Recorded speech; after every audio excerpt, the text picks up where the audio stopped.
Virginia Tech, a team with a brand of ball named for its coach. The Hokies have made non-offensive scoring an art form.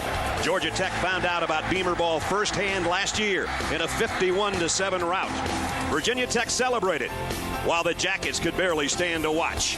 But the Ramblin' Wreck rolls into Blacksburg with one of college football's biggest weapons. Calvin Johnson catches everything in sight, and the man that gets him the ball can be a ball of fire himself. Reggie's last chance to beat the Hokies is next.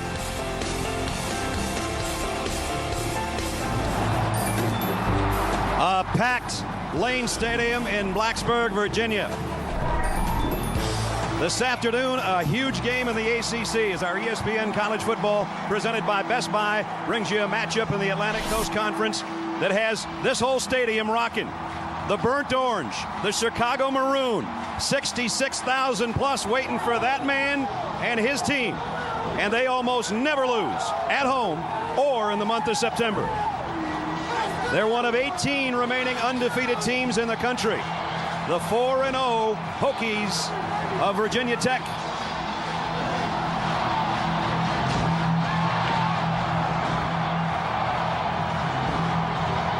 Oh, are they ready in Blacksburg?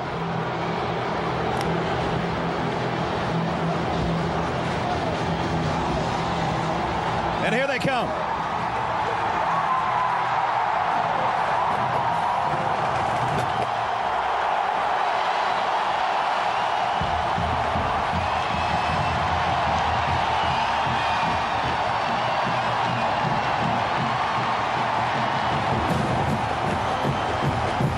I think you get the meaning of what this team means to this city and this state. Welcome, everybody. I'm Brad Nessler with Bob Greasy. We can't find Paul McGuire. The last time we saw him, he was so enamored with Beamer ball, he was still on the field. We'll try to find him in a minute. This is a key game in the ACC. Last year, Georgia Tech came in here ranked in the top 15. Virginia Tech was ranked even higher. And they took Georgia Tech out behind the barn and beat them 51-7. They've won 2 straight over Georgia Tech. But the winner of this game will have the inside track in the Coastal Division. That could mean the inside track to the ACC Championship in Jacksonville. Greece, both teams have very good defenses, ranked in the top 20 in the country. With that in mind, somebody's got to make some plays on offense. Well, for Georgia Tech, 2 things have to happen. Reggie Ball playing his 41st start, making his 41st start of the season. He's been a 4-year player. He needs to play well. He's been inconsistent over his career, but playing his best football of his career right now. And, of course, Calvin Johnson. You got to get the ball, the big wide receiver, the All-American. Good things happen when you get the ball to him. For Virginia Tech, it's Sean Glennon, a sophomore quarterback making his 5th start. He's going up against a pretty good defense. The strength of that offense are the wide receivers. He's going to be missing one, but that doesn't make any difference. All the rest of them are there. They're going to be pretty strong in the wide receiver position. Well, you touch on a key point because this week Frank Beamer suspended 2 of his starters, 1 a wide receiver, 1 a defensive lineman. They won't play in this game. With more on that, let's go down to the field. Bonnie Bernstein. Bonnie. Hi there, Brad. You're right. Josh Morgan and Chris Ellis did practice this week, but they are not permitted on the field today after being charged with obstructing justice early Sunday morning outside a Blacksburg bar. Now, Frank Beamer told us Morgan was nearly hit by a car, which is why, according to police reports, he tried to assault the driver and was pepper sprayed when resisting arrest. Ellis was picked up for trying to intervene with the situation. Beamer said it's unfortunate because these guys really are good kids, but I promise every week to make the university proud on and off the field, and these players did not handle the situation properly. Morgan, by the way, won't just be missed on offense. He's already had 2 blocks on special teams already. And Brad, you might remember, as far as Ellis is concerned, he returned a touchdown in last year's shellacking of Georgia Tech here at Blacksburg. We'll see what kind of effect it has. Chan Gailey has a good record on the road against top-ranked teams. On the other side, Frank Beamer at home, month of September, almost never loses. Something's got to give. Big battle in the ACC. Get ready for it. The kickoff, the Hokies and the Yellow Jackets is next. And Jared DeVelli's got it teed up. And back deep for Georgia Tech, Chris Dunlap awaits. 3-1 Georgia Tech, 4-0 Virginia Tech. 2-0 in the conference for the Hokies. And we're set in front of a big-time crowd on a perfect Saturday afternoon. Great kick. Dunlap won't have a chance at this one. He'll take a knee about 7 yards deep. So Georgia Tech will take over offensively its own 20. Four-year starter Reggie Ball at quarterback, and his coach Chan Gailey talked with us about how he's improved over the years. Reggie made some mistakes last year that cost his team points. Georgia Tech really never recovered after a shaky start here in Blacksburg. Back-to-back years playing here because of a quirk in the ACC scheduling when the conference expanded. That's why Tech's playing here 2 years in a row. First down from the 20.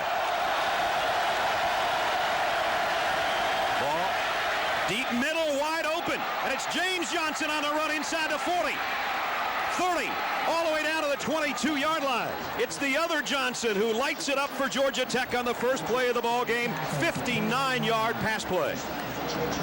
Brad, whenever something like this happens on the first play especially, this is the receiver right here. He's going to go down the middle. Johnson's out here, but whenever something like this happens on the first play of the game, the film study from the offensive team has seen it happen, and they come right to it on the first play of the ball game.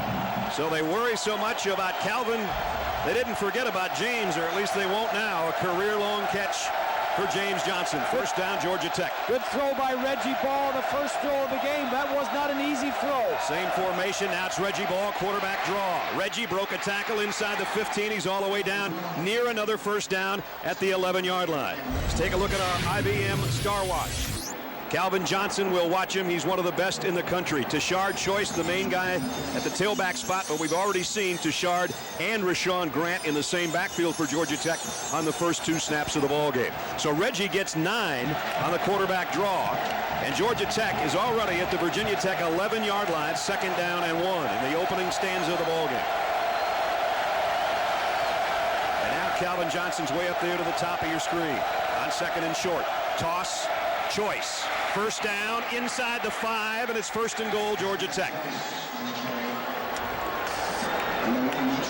Georgia Tech knocking on the door already as we take a look at our city offensive lineup for you. A lot of experience on Georgia Tech's front wall. One guy that's been a 3-year starter, but not on offense, is Mansfield Rotto at right tackle. He played defense up until this time this year. And the rest of that offensive line, all 4 of them started last year, but they're not real big and physical. All of them under 290 pounds. So far, their finesse has paid off. First and goal at the 5. On the ground, Choice got a couple. Orion Martin made the stop from his defensive end spot. Choice in an I backfield. Ball's going to throw a fade to Johnson in the corner. Touchdown, Georgia Tech. Just like that, the Yellow Jackets take it the length of the field in a matter of a couple of minutes, and Reggie Ball to his favorite receiver, number 21, Calvin Johnson. And a great first drive for Reggie Ball. We saw practice the other day, and they were trying to work on this play all afternoon when we were in practice. Harris, number 1, is 5'10", 5'11", up against the tall Johnson, 6'5". They're going to review it to see if he had the ball and had his feet in bounds. But they were throwing this ball all the time. That's just good execution. We'll wait and see if it's an 80-yard drive capped by a touchdown. Here's another angle for you. Johnson up. His right foot's already down. His left foot, I beg your pardon. His right foot goes out of bounds, but I might have my feet backwards there. His left foot had landed, it appeared. Yeah, he had possession. His left foot is down there. He has the ball. Now, you don't reverse that one. It'll be a Georgia Tech touchdown, but we'll wait for the official review. Bristol Martin is our replay official. Here's the call. After review, video evidence confirms the call on the field. Touchdown. Tom McCreesh, our referee. Touchdown, Georgia Tech. The fans are booing, but it's the right call. I like it being reviewed, and I like how quickly they did review it, and let's get on with the game. Travis Bell comes in for the point after. Just like that, the Yellow Jackets of Georgia Tech are out in front 7-0. 12 minutes and 22 seconds. The All-American looking like one already. Will Virginia Tech have an answer offensively? They haven't touched it yet. 7-0 Yellow Jackets. You look at Victor Harris on the outside. Watch him look back. He has no idea now where the ball is. Now he can't even get to it. I mean, he gives away so much height. and there was just no chance for him. First touchdown allowed in the first quarter in 16 regular season games. That was North Carolina State at the beginning of September last year. So Georgia Tech just blew that statistic right out of Virginia Tech's water.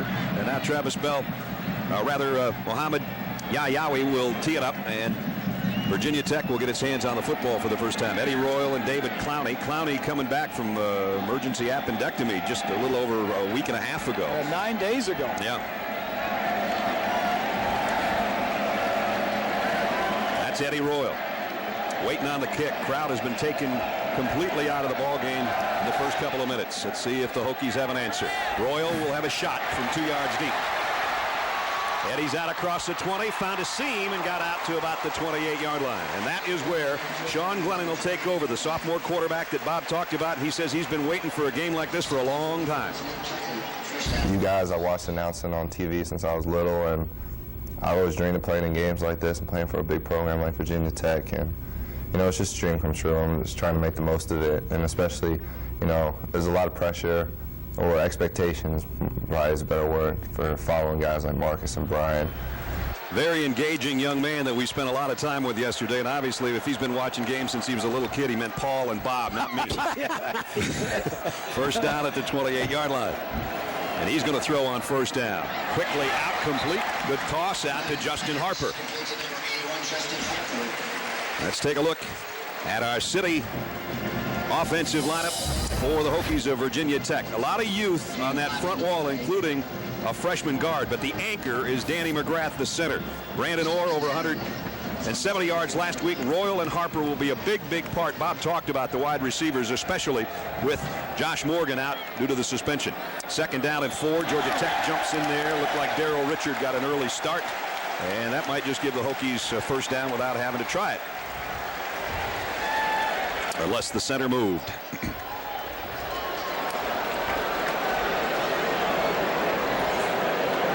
Tom McCreesh. Prior to the snap, contact, defense number 95, 5-yard penalty.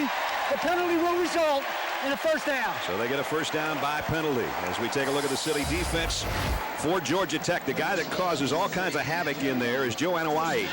Even though he doesn't have big statistics, Philip Wheeler is the top tackler. Kenny Scott's a preseason All-ACC choice back there in the secondary. First down for the Hokies from their own 39-yard line. Tech showing blitz. Glennon stands up, has a look, and looks to his wideouts and the sideline. 80% of the time, Georgia Tech is bringing somebody. Here's Orr, left side, and he got about 4. Darryl Richard, who jumped in the neutral zone, is the guy that made the stop defensively for Georgia Tech.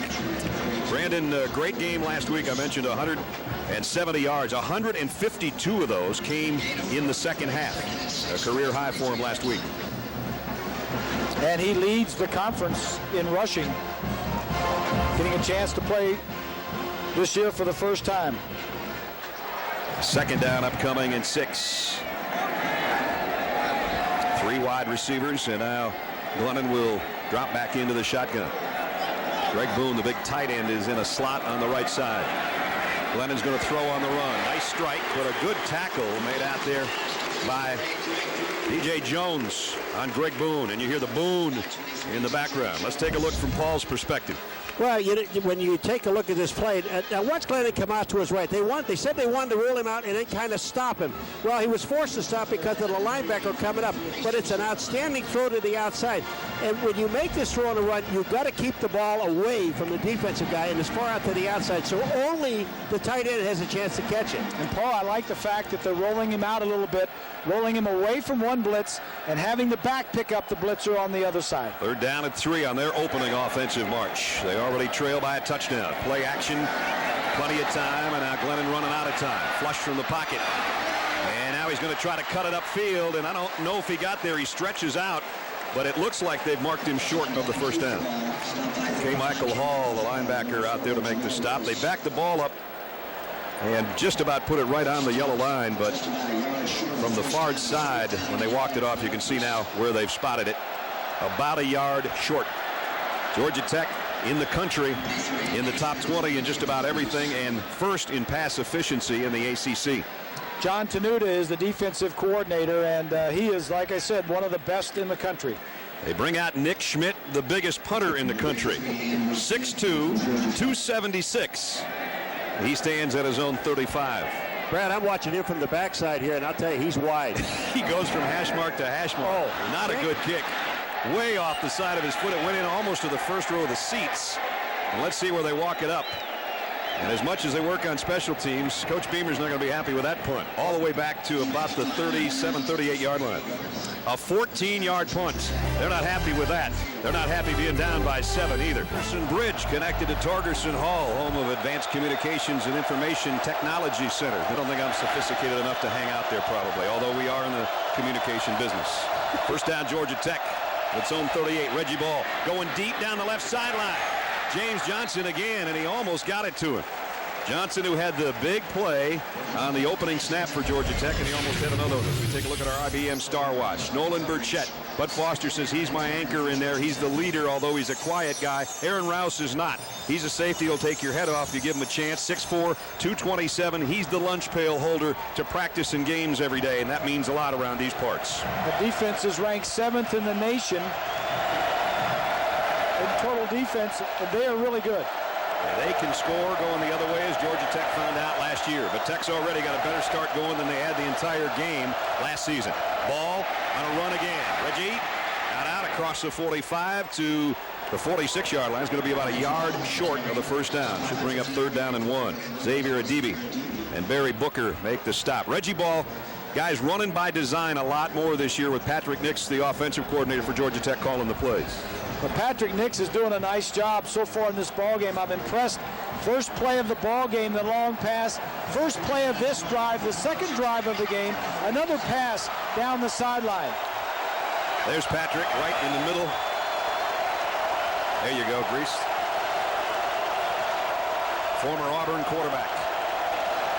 Now the crowd trying to come to life because Georgia Tech's got a 3rd and 1.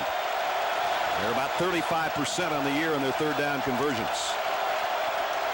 Reggie Ball, play action to choice, jump pass, got it to Calvin Johnson. Johnson inside the 40, he might be gone. Johnson 20, down the sideline, they're not going to get it. Touchdown Georgia Tech, 2nd of the day for number 21. 53 yards on the pass play. We said in the opening that Reggie Ball and Calvin Johnson, those two guys, had to make some things happen. They're doing that on the first 2 drives. Paul, you got a great look right here. Oh, I tell you what they did is they all went to Dunlap, number 88. And why, I don't know, because Calvin Johnson was wide open. When you start trailing him, you have no chance of catching him or breaking the pass up. But why they both defensive backs went to Dunlap, I do not know. Travis Bell, point after is up and good. A shocked Lane Stadium with 7:54 remaining. Already the All-American we talked about has got 2 touchdown catches on the day. 14-0. The Ramblin' Wreck in front. Boy, the smiles on the Yellow Jacket sideline. We got a long way to go, but there were no smiles last year in this place. And they know it's not over by any stretch of the imagination. Muhammad Yayawi to kick to Eddie Royal and David Clowney. And this one's deeper, and Clowney just watches it sail over his head. So now Virginia Tech down 2 touchdowns as they take over on offense. Coming up tonight, leading Heisman candidate Troy Smith and the Buckeyes will head to Iowa City. They'll battle Drew Tate and the Hawkeyes in what could be Ohio State's toughest road game of the season. Saturday Night Football presented by Southwest Airlines, 8 Eastern, 5 Pacific on ABC. College football lives here. All those games available in high definition. And what a scene outside Kinnick at game day this morning, huh? Holy mackerel. They were out there at about 8 o'clock this morning. For miles you can see them. I mean, yeah, that was early. Here's from Paul's vantage point, right behind Sean Glennon. I tell you what, Paul and I agree. This is the best place to watch a ball game from. A lot of people say you don't want the seats in the end zone. You guys love them. You can see the line open up and everything. And we'll watch it from right there. Glennon play action. You see him getting gobbled up. Oh, underhand pass, though, and got it to Sam Wheeler, his tight end. Darrell Robertson is the guy that had him all wrapped up, a loss of 6. Bonnie? Well, Brad, no surprise, Virginia Tech defensive coordinator Bud Foster has already kind of rallied the troops, talking about making adjustments, and the players were getting involved too. Senior rover Aaron Rouse yelling, you got to stay in your position. That's where you get into trouble if you don't. We are not going down like this. And they lost 6 on that last play, so it's 2nd down and 16. The stretch play. Whoa, what a hit by K. Michael Hall on Brandon Orr. Man alive. K. Michael Hall, one of the leaders of that Georgia Tech defense, a senior out of Houston, Texas, just said, "Hello, Brandon. We'll see you a little bit later." Number 24, Georgia Tech here leading. Number 11, Virginia Tech, 14-0. With Bob Greasy, Paul McGuire, and Bonnie Bernstein, Brad Nessler with you with 6:25 to go. Reggie Ball to Calvin Johnson, a 3-yard touchdown, capped an 80-yard march, and then Calvin Johnson 53 yards on the jump pass from Reggie Ball. 14-0. The visiting Yellow Jackets are rambling right now. 3rd down and 12. Here comes a blitz. Glennon stands in. Deep sideline. Royals go. Oh, he dropped it. Eddie Royal had it and dropped it. He had Kenny Scott just turned around. Kenny Scott had no idea, number 2, of where Royal was going. The pass was perfect. Everything was perfect except the catch. And Royal just dropped the ball. But he was looking back into the sun. You look at the shade, the shadows, all the shadows are going that way, so he was looking right back into the sun. Nick Schmidt, who had a terrible punt the first time, he's a preseason All-American candidate. He'll get set to kick to Andrew Smith for Georgia Tech, and Tech should get, or Georgia Tech, I should say. And they block it. It's not Beamer ball, it's Yellow Jacket ball at the 25-yard line. Troy Garside, I think, is the guy that got the block punt. And boy, what a turn of events here in the early going. Go ahead, Paul. Look from the outside, the left-hand side. This is where they come from. And I cannot believe that you can make it that fast. That shows you how slow, to me, the punter is. Now look it. You're just a push on the outside guy, but you've got to be able to get this ball off. That's a punter's ball. Garside on the far side. Georgia Tech on the plus side at the 25. You never know. Patrick Nix might pull the plug right here and say, let's go get another one. Play action. Reggie Ball. Down the middle. Deep. Rashawn Grant. Oh, and a nice hit in the end zone, or it would have been a touchdown. DJ Parker saved a touchdown. They went for it all to Rashawn Grant. That's a great call. Patrick Nix, Chan Gailey, got his troops playing on all cylinders. Offense, defense, special teams. Here he is right down the middle. What a hit. Perfectly timed. Bang. Well, I tell you, Parker never looked at the player. All he looked at was the ball. When he saw the ball in the air, then he looked at the player and nailed it. Both Johnsons to the left side. Grant trots out now to the bottom of your screen on 2nd and 10. Reggie Ball, designed run, right side. Inside the 20. First down, 1st and goal. Ramblin' wreck. This is what Reggie Ball has done so well all year long. A couple of weeks ago against Troy, he set a quarterback record at Georgia Tech with 130 yards on the ground, and he's doing the same thing right now. Hey, I'm impressed. This is the best of Reggie Ball. I'm sure the fans that have seen a lot of these games have seen Reggie be inconsistent, but when you want to know the best, you're seeing it the best here today of Reggie Ball. And Chan Gailey bringing his troops in to a hostile environment. Takes the first 2 drives and scores, and then blocks a punt. Says, in your face, Frank Beamer. This might be the best 10 minutes Georgia Tech's ever played. 14-0, trying to go for more. 1st and goal. Ball, quarterback draw. This time he swallowed up as he got near the 5-yard line. Pickup of about 2. Reminder, at the conclusion of today's game, we'll select a Chevrolet player of the game from each team. To honor their determination, Chevrolet will make a $1,000 contribution to each university's general scholarship fund. Georgia Tech's got a couple early candidates, I'll tell you that. One's number 1 and one's number 21. 4:35 remaining first quarter. 66,000 are in total shock in Blacksburg, and it's going to get worse unless they find a way to stop Georgia Tech offensively right here. 2nd down and goal at the 5-yard line. There's Johnson. That's Calvin Johnson. James is to the top of your screen. Toss to Shard Choi, straight up the middle, touchdown. 5-yard run. It is 20-0 Georgia Tech. You know what's amazing about this play is they run straight up the middle against Virginia Tech, and they split out both Johnsons. And Virginia Tech only put 2 defenders out there, 1 on each guy. So they were man-to-man. They had all 9 guys inside, and Georgia Tech just shoved it right in their face. 25-yard drive in just 4 plays. Remember, it was the block punt by Garside that started it all. after is good. And with 4 minutes and 12 seconds remaining in the first quarter, 21-0, this one on the ground. Just take a look at it. You're looking right into the pit, right into the heart of the defense, and they just went right up in the middle and blocked. Mike Cox, the fullback, gets an outstanding block, and there's a touchdown.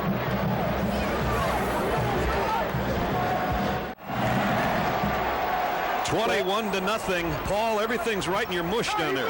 Hey, I told you guys before, you know, this, I'm right here. Here it is. I got it. Just bring them on, and when they turn the corner, we're going to see Virginia Tech start to score a little bit. Bring them right down here. I like this. They score in the end zone, don't they, Paul? And you know what's nice, Bob? I don't have to use my glasses like you do. Yeah, wait till they score. Wait till they go down the other end. Funny how those scores come in the end zone, isn't that weird? Yeah, How's that? whenever I'd go to a game and I'd sit in the end zone, all the action would happen at the other end. That's a long ways away. Here's the kick, taken by Clowney, about 5 yards deep. And Clowney is collared and ripped down at about the 20-yard line by Tony Clark. So Virginia Tech goes on offense now. Reminder tonight, Mario Manningham and the Michigan Wolverines will try to remain undefeated and try to stay in the national championship chase, too. They'll take on the Golden Gophers of Minnesota, battle for the Little Brown Jug, and the Gophers have got it right now. College football primetime on ESPN tonight at 8 o'clock Eastern. College football lives right here. So now a worried Frank Beamer, I'm sure. A team that's averaging about 35 points a game, and they're going to need to put some up pretty soon just to get back in this thing in the first quarter. They have 7 plays and only 13 yards of offense. They fake the end around and give it to Brandon Orr, who got about 3 yards. K. Michael Hall made the tackle. Bonnie. Brad, you saw Clowney on the return. He's coming off the appendectomy. When I talked to him this week, he said he really hasn't felt much in the way of after effects. He skipped a couple periods on Monday, but by Wednesday was almost back at 100% full speed. He said he used Pittsburgh Steelers quarterback Ben Roethlisberger as inspiration. He had an appendectomy and came back after 11. He said, I want to beat him by 2 days with 9.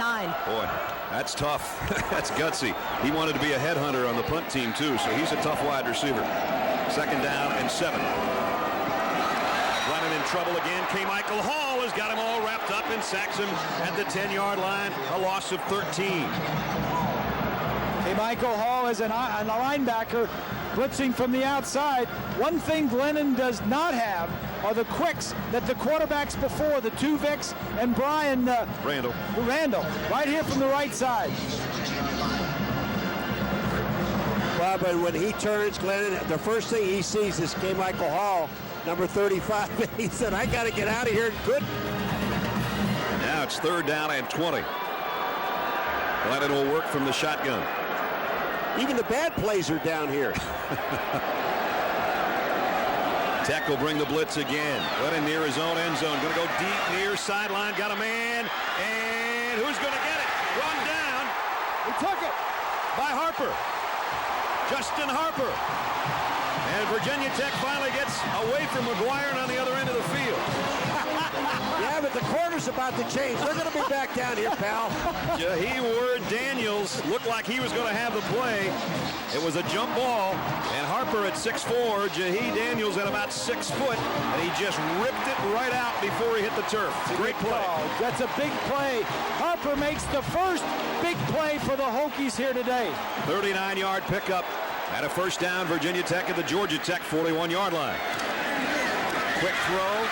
Josh Hyman, he stretches it out, tries to get a couple yards, and it's Ward-Daniels who hung on to make the stop.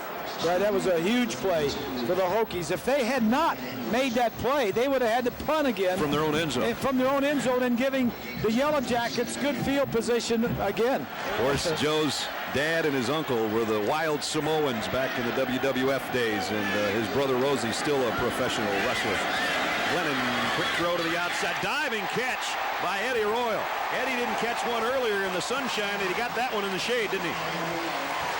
Boy, I'm going to tell you, this ball was absolutely put in only one place it could be caught is by Royal. This is to the outside. He missed an easy pass earlier. Watch the catch on this one. It's all hands, guys.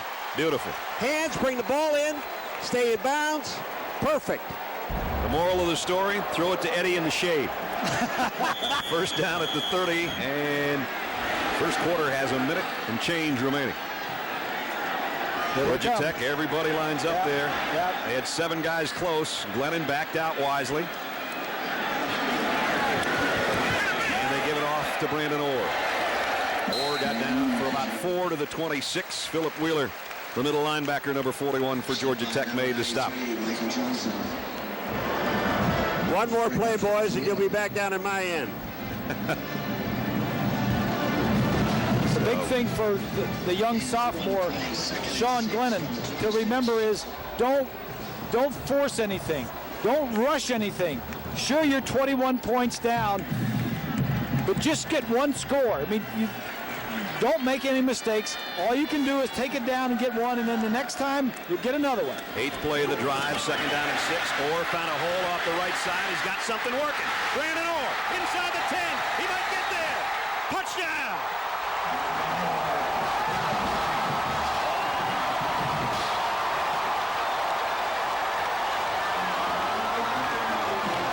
Oh boy, did the Hokies need that one.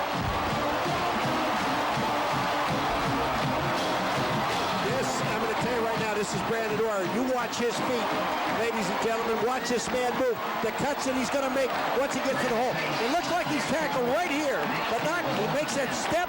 He goes back to the outside, and he's gone. Jamal Lewis couldn't quite track him down. Brandon Pace with the extra point. And now finally they have something to cheer about in Lane Stadium with 20 seconds remaining in the quarter.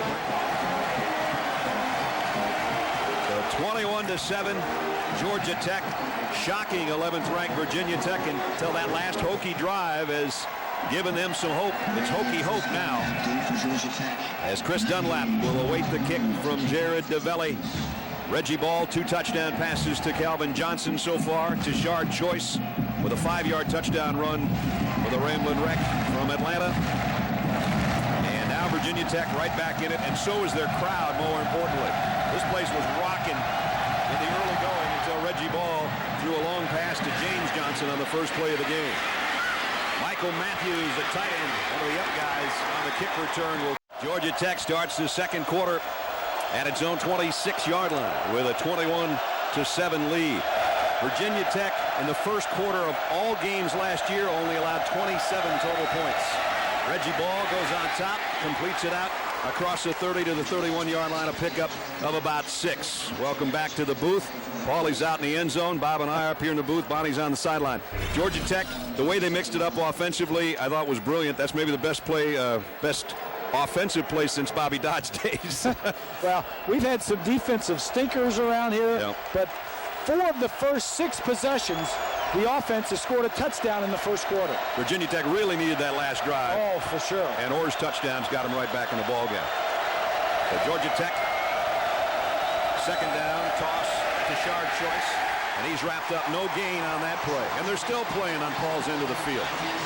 Yeah, I kind of like it down here, but I'll tell you what, when Virginia Tech gets the ball back, they've got to give Georgia Tech a whole lot of Brandon Orr. Because if they don't get Brandon Orr back in this game like they did on that last play, they can't win this game.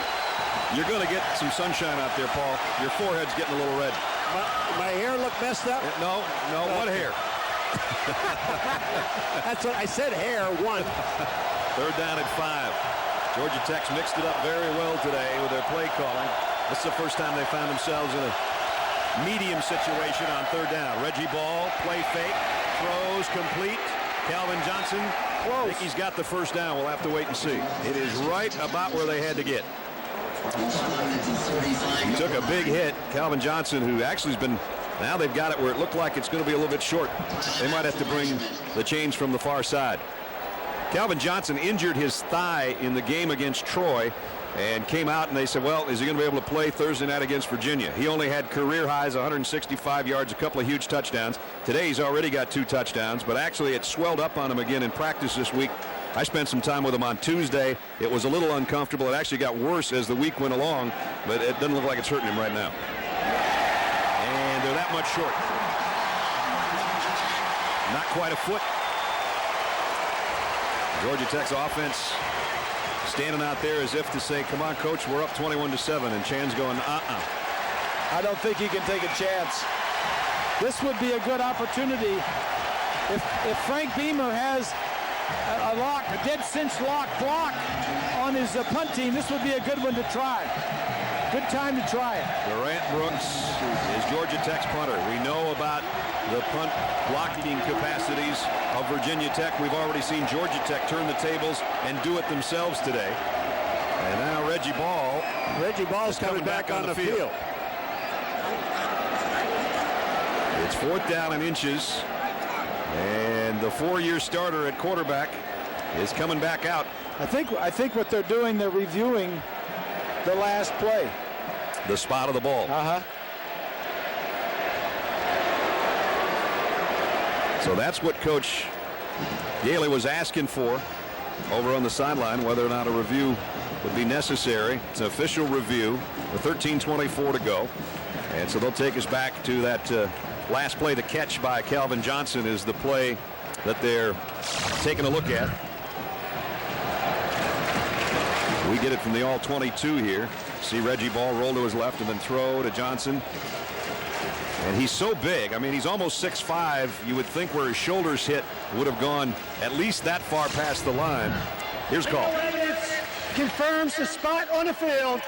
Short of a goal in the game. It'll be 4th down. All right. Hey, wait. Official evidence? You're talking about a half an inch. Wait a minute, Paul. Well, you may like those end zone seats, but from there you cannot argue where they spotted that ball. No, I'm not arguing. I'm just saying you're talking about a half an inch. Let's see if Georgia Tech can get the punt off. That's the main thing you do against the guys from Blacksburg.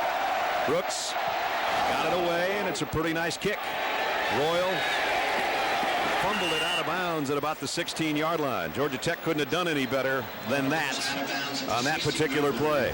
21-7, but the good news is for Virginia Tech, Brandon Orr is on their side. He's already scored once. He's looking for more in a minute.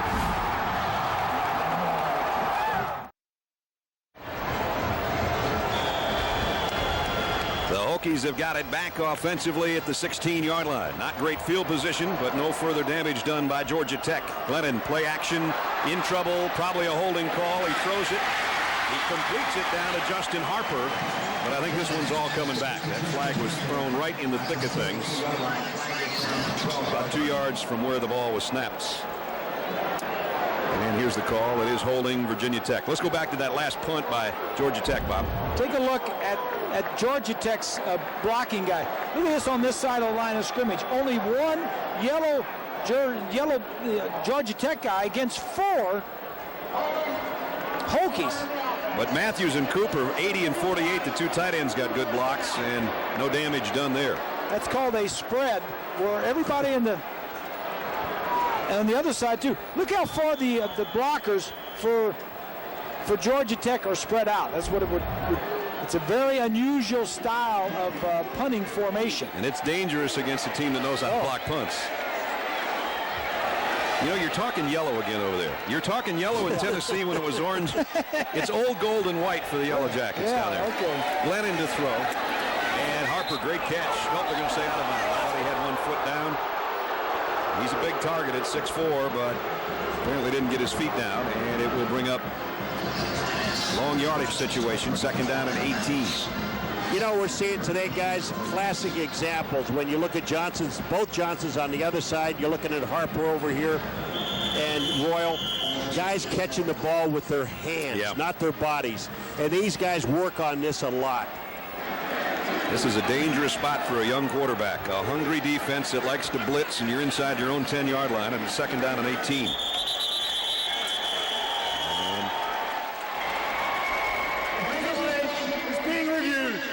We're going to see whether or not Harper indeed had a foot down when he tried to make the catch on the sideline. Every play is reviewed. That's right. That's correct, and that didn't come from Frank Beamer because the coaches have a request. You can review it. This is an official review, not a challenge review. There's Harper. This is going to give us a better idea, I think. The question is, does he have control of the ball when that right foot comes up off the ground? And he did. No, it's the left foot that's on the ground when he is catching the ball. So we wait on that. Here's a call. Video evidence confirms the call on the field. Incomplete pass. Second down. I think these guys just like to watch what's going on in the. All right, fellas. Well, Whatever you say, Tom. He obviously felt that he didn't have possession of it when his left foot was still on the ground. So it is second down and 18. As I said, you see where Sean Glennon is. Tough spot against a really good defense. Here they come. And he's in trouble, and he got rid of it and almost intercepted. Philip Wheeler is the guy that made the hit. Jamal Lewis was actually closer than the ball than the wide receiver was. Here's our Aflac trivia question for the week. In Georgia Tech's win over Cumberland back in 1916, they won 222-0. How many combined first downs did the two teams have? There's somebody out there that can probably find that out. Chan Gailey right now is just saying, hey, we just don't want them to get a first down. His team leads 21-7 on the road. And now it is third down and 18. Third time that the Hokies have been 3rd and 10 or longer. And Sean Glennon's going to be in his own end zone if he drops back to throw. And he's going to throw it deep down the near sideline for Harper. And he's got another one. Went up and took it away from Jahi Ward-Daniels again. 40 yards this time. You talk about some perfect timing with the young man Harper.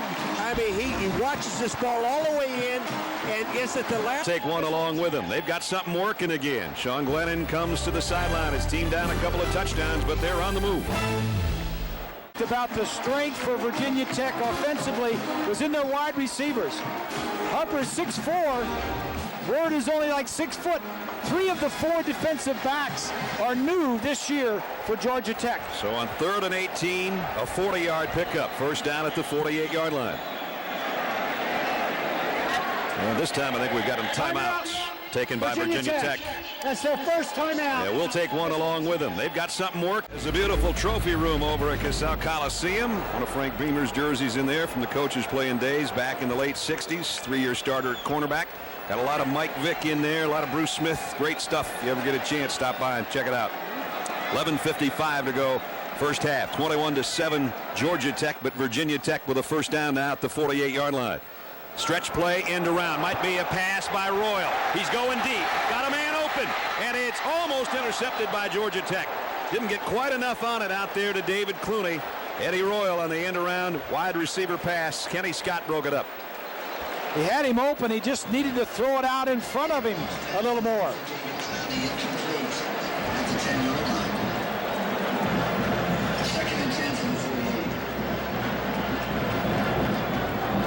Here he is here. One of these receivers going to go across. Had him right there. But they didn't get it timing-wise or deep enough. Second down and 10. Pat Clark is in at cornerback for Georgia Tech. He was thinking about coming off the edge. He's on the top of your screen. Here he comes. The run goes the other way to Orr, though, and he's dragged down by Vance Walker.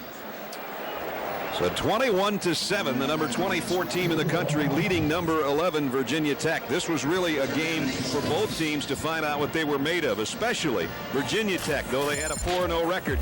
But Georgia Tech came out storming. 80-yard drive in 5 plays. Calvin Johnson on the fade for the touchdown. Then 53 more yards. Jump pass, Reggie Ball. Calvin Johnson, nobody's going to get him. That's how it started. Georgia Tech blocked a punt, added another touchdown on the ground, but Virginia Tech answered with Brandon Orr's 26-yard touchdown. That's where we are, 21-7. Glennon in trouble and threw it away. Philip Wheeler has been causing some havoc in the backfield. Doesn't have an official sack yet, but he's making life tough for number 7 right now. But before that third down, Virginia Tech had converted 3rd and 20, 3rd and 18, and 3rd and 8. Yep. And now the Hokies are going to have to. Yeah, it looked like that might be called intentional grounding, because he was almost on the ground when he threw it. That's the call. And that's lost it down, so they're going to have to kick. You don't get another shot at it. Intentional grounding by the quarterback. Lost it down at the spot. 4th down. So that brings out the punter, Nick Schmidt, who has not had a particularly good day so far. And that's Andrew Smith waiting on the other end for Georgia Tech. First punt went 14 yards. Second punt was blocked and rolled 7. This one's returnable. Smith takes it at the 22. And out to about the 34, almost the 35-yard line. Nice return of 12 yards on a 40-yard kick. We asked you the Aflac trivia question earlier. In Georgia Tech's 222-0 win over Cumberland back in 1916, how many first downs between the two teams? Can you believe none? None? Georgia Tech scored 32 touchdowns. They didn't attempt a pass, and Cumberland had 15 turnovers. That's what you call a butt kicking. Look, they had to add a 2 over there. Paul says they put the nail in crooked because they weren't expecting 222 to nothing. Right now, it's not that bad. It's 21-7. 10:43 remaining in the half. Reggie Ball in the shotgun. Blitz coming off the corner from Virginia Tech, and he throws that way incomplete. Rashawn Grant slipped, but the ball was nowhere near the intended receiver anyway. Let's check in with Bonnie. Brad, a lot of people find Calvin Johnson to be one of the top receivers in the country, and to give you a sense of what his coach thinks about him, and keep in mind Shan Gailey has 14 years coaching experience in the NFL. So remember 2 years ago against NC State, he had that catch on 3rd down that helped set up the winning touchdown. He said, I tell you, defenses go away from every tendency they can to try to cover him and then go into halftime and readjust all over again. Remember, Chan was also the head coach of the Dallas Cowboys. He says he's never seen one better at any level. Reggie Ball on the run, tripped up as he got out for about 4 to the 39. I think he might have tripped over Kevin Tuminello, his center. Reggie, you see with a C there on his jersey, one of the captains. Little talking going on down there. Yep, little jabber. Vince Hall, the linebacker, talking to Reggie. Reggie is only 5'11", 195 pounds. Now, he's running the ball more this year by design, and sometimes that can wear on you. You get those bumps and bruises. Takes a toll later on in the ball game. Here's a 3rd down, a big 3rd down for the Hokie defense. Trying to get the ball back. Under the 10-minute mark in the second quarter. 3rd down and 5 for the Yellow Jackets. And the officials now stop play. Timeout. Georgia Tech. That's their first timeout. Georgia Tech will take a timeout. We'll take a break with them. A big 3rd and 5 for both teams when we come back. This is ESPN on ABC, brought to you by Best Buy. It's the Yellow Jackets of Georgia Tech against the Virginia Tech Hokies. That's Bud Foster, the defensive coordinator here at Virginia Tech. And he and John Tenuta, in my opinion, 2 of the best defensive coordinators, not in the ACC, in the whole country. We'll see if he can stop the Yellow Jackets right here. 3rd down and a big 5. Bud will take a knee. We'll take a look. Reggie Ball in the shotgun with 5 wideouts. Ball flushed from the pocket. Goes on the run. It's intercepted. Down the sideline. Brendan Hill. That time Reggie couldn't get it over the hill. He did the first time. That time the linebacker got him and went 27 yards the other way. Real. A flag down at the end of the play. Tell you, this is so unreal from this end zone, watching how the entire defense, when Reggie Ball moves out to his right, that whole defense went with him. And everybody had a zone area to cover. They covered it, and then Brendan Hill makes the interception. During the return, illegal block in the back. Number 99 of the defense. 10 yards from the end of the run. First down. Watch this. Watch here. When Ball goes back to throw, now they're watching the defense. Take a look at the defense. Don't look at Ball. Look at all the red shirts behind him. You got an open man. Look at 1, 2, 3, 4, 5, 6 red shirts. And then Hope makes the interception. That's a ball that should not have been thrown. Sometimes you just try to do too much. Brandon Orr up the middle. Diving forward to the 23, maybe the 22-yard line. Darrell Richard and Philip Wheeler make the stop. So Virginia Tech got the big turnover that they needed. The mistake by Reggie Ball. Who's talking about it with Patrick Nix, you can bet right now. And it was Brendan Hall who he did the jump pass over to get Calvin Johnson's touchdown. That time he didn't get it enough over it. Coming into this ball game, Reggie Ball had 4 interceptions against Virginia Tech, and the last 3 of them were returned for touchdowns. Yeah, that's an amazing stat, and that was almost number 4 right there. With the illegal block, the field position not quite as good as it would have been. Brandon Orr again to the 21, where it's going to be 3rd down and about 3. Next week on Saturday Night Football, 2 fantastic regional matchups. You'll either see Oregon, Cal, or Nebraska and Iowa State. Check your local listings for the game in your area. Next Saturday, 8 Eastern, 5 Pacific on ABC. College football lives here. Here at Lane Stadium in Blacksburg, 66,000 plus. Hoping now that Brendan Hill's interception can turn into points and close the gap on the visiting Yellow Jackets of Georgia Tech with 8 minutes and 10 seconds remaining in the half. 3rd down and 3. Shortest 3rd down attempt by Virginia Tech so far today, and they'll do it on the ground, and they might get it.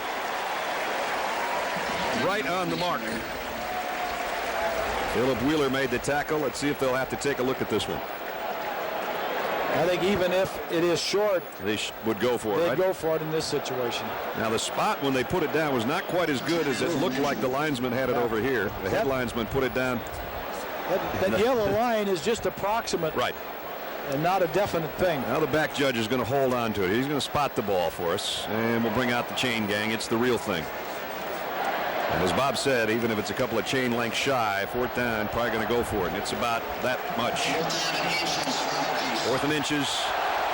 Brandon Orr says, come on, coach, here we go. Frank Beamer says, I'm with you. Here we come with some extra beef. Extra tight end.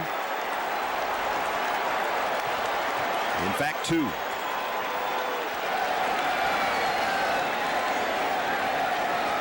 So here's the biggest play of the game for the Georgia Tech defense. They have so many big guys in that huddle, they couldn't all get together. Remember, the quarterback 6'4" also. 4th down and inches at the Georgia Tech 18-yard line. And now timeout taken by Georgia Tech. 7:47 remaining. 4th down and inches as you look from Paul's seat down to the Virginia Tech offense. Quarterback sneak, and there was movement and flags down. Georgia Tech saying that the Hokies had motion before the snap.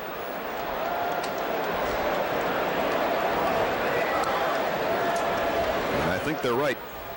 I think they're looking at render. To the snap. False start. Number 70 of the offense. 5-yard penalty. And it made 4th down. That's a true freshman, Bob. The right guard. Render. There he is. You see his leg lift up. You see his rear end right there. Everybody's moving. Yeah. Right guard, left tackle. You know, now if that many guys are jumping, normally it's the quarterback's fault for not giving a good cadence. You want a rhythmic, don't surprise any cadence. Don't try to pull anybody off. You pull your own guys off a lot of times. Brandon Pace hit 3 field goals against Georgia Tech last year, including a 40-yarder. That's where this one comes from, and he's got it right down Main Street, Blacksburg. So they wanted 7, but they got 3. And 10 unanswered points for Virginia Tech. Got them back in the thick of things with 7 minutes and 41 seconds remaining in the half. 21-10 Georgia Tech. Both coaches happy. One happy that he got at least 3. The other one happy that his defense held and didn't give up 7. Brendan Hill's the guy that started it with the intercepted ball. That's what led to the 3 points by Pace. So the cadets are over there and they've got things going on. Big halftime ceremony coming up here at Lane Stadium as we take a look at our Pacific Life game summary. Started off with a bang. First a touchdown to Calvin Johnson of 3 yards, and then it was a 53-yarder where he outran everybody. 65 yards on 4 catches, including 2 touchdowns.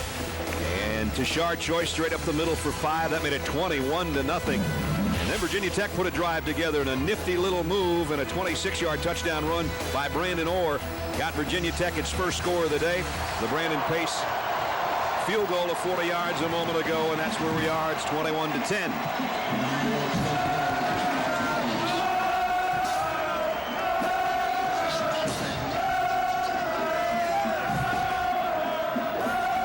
This is 4 yards and 4 plays on that last drive before having to kick the field goal after the false start penalty stunted their drive. Jared DeVelli will tee it up. Dunlap waiting down on the goal line for Georgia Tech. Shadows now covering about 2/3 of the field here, Worsham Field at Lane Stadium. Kick is deep. Dunlap, 7 yards in, will take a knee. So Georgia Tech will work from its own 20-yard line. There's Calvin up in the circle. Reggie Ball made a mistake with his last pass. Let's see if he rebounds right here.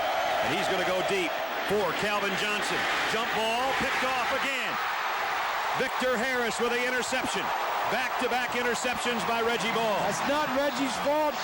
Calvin Johnson's right there. He's got to break that up.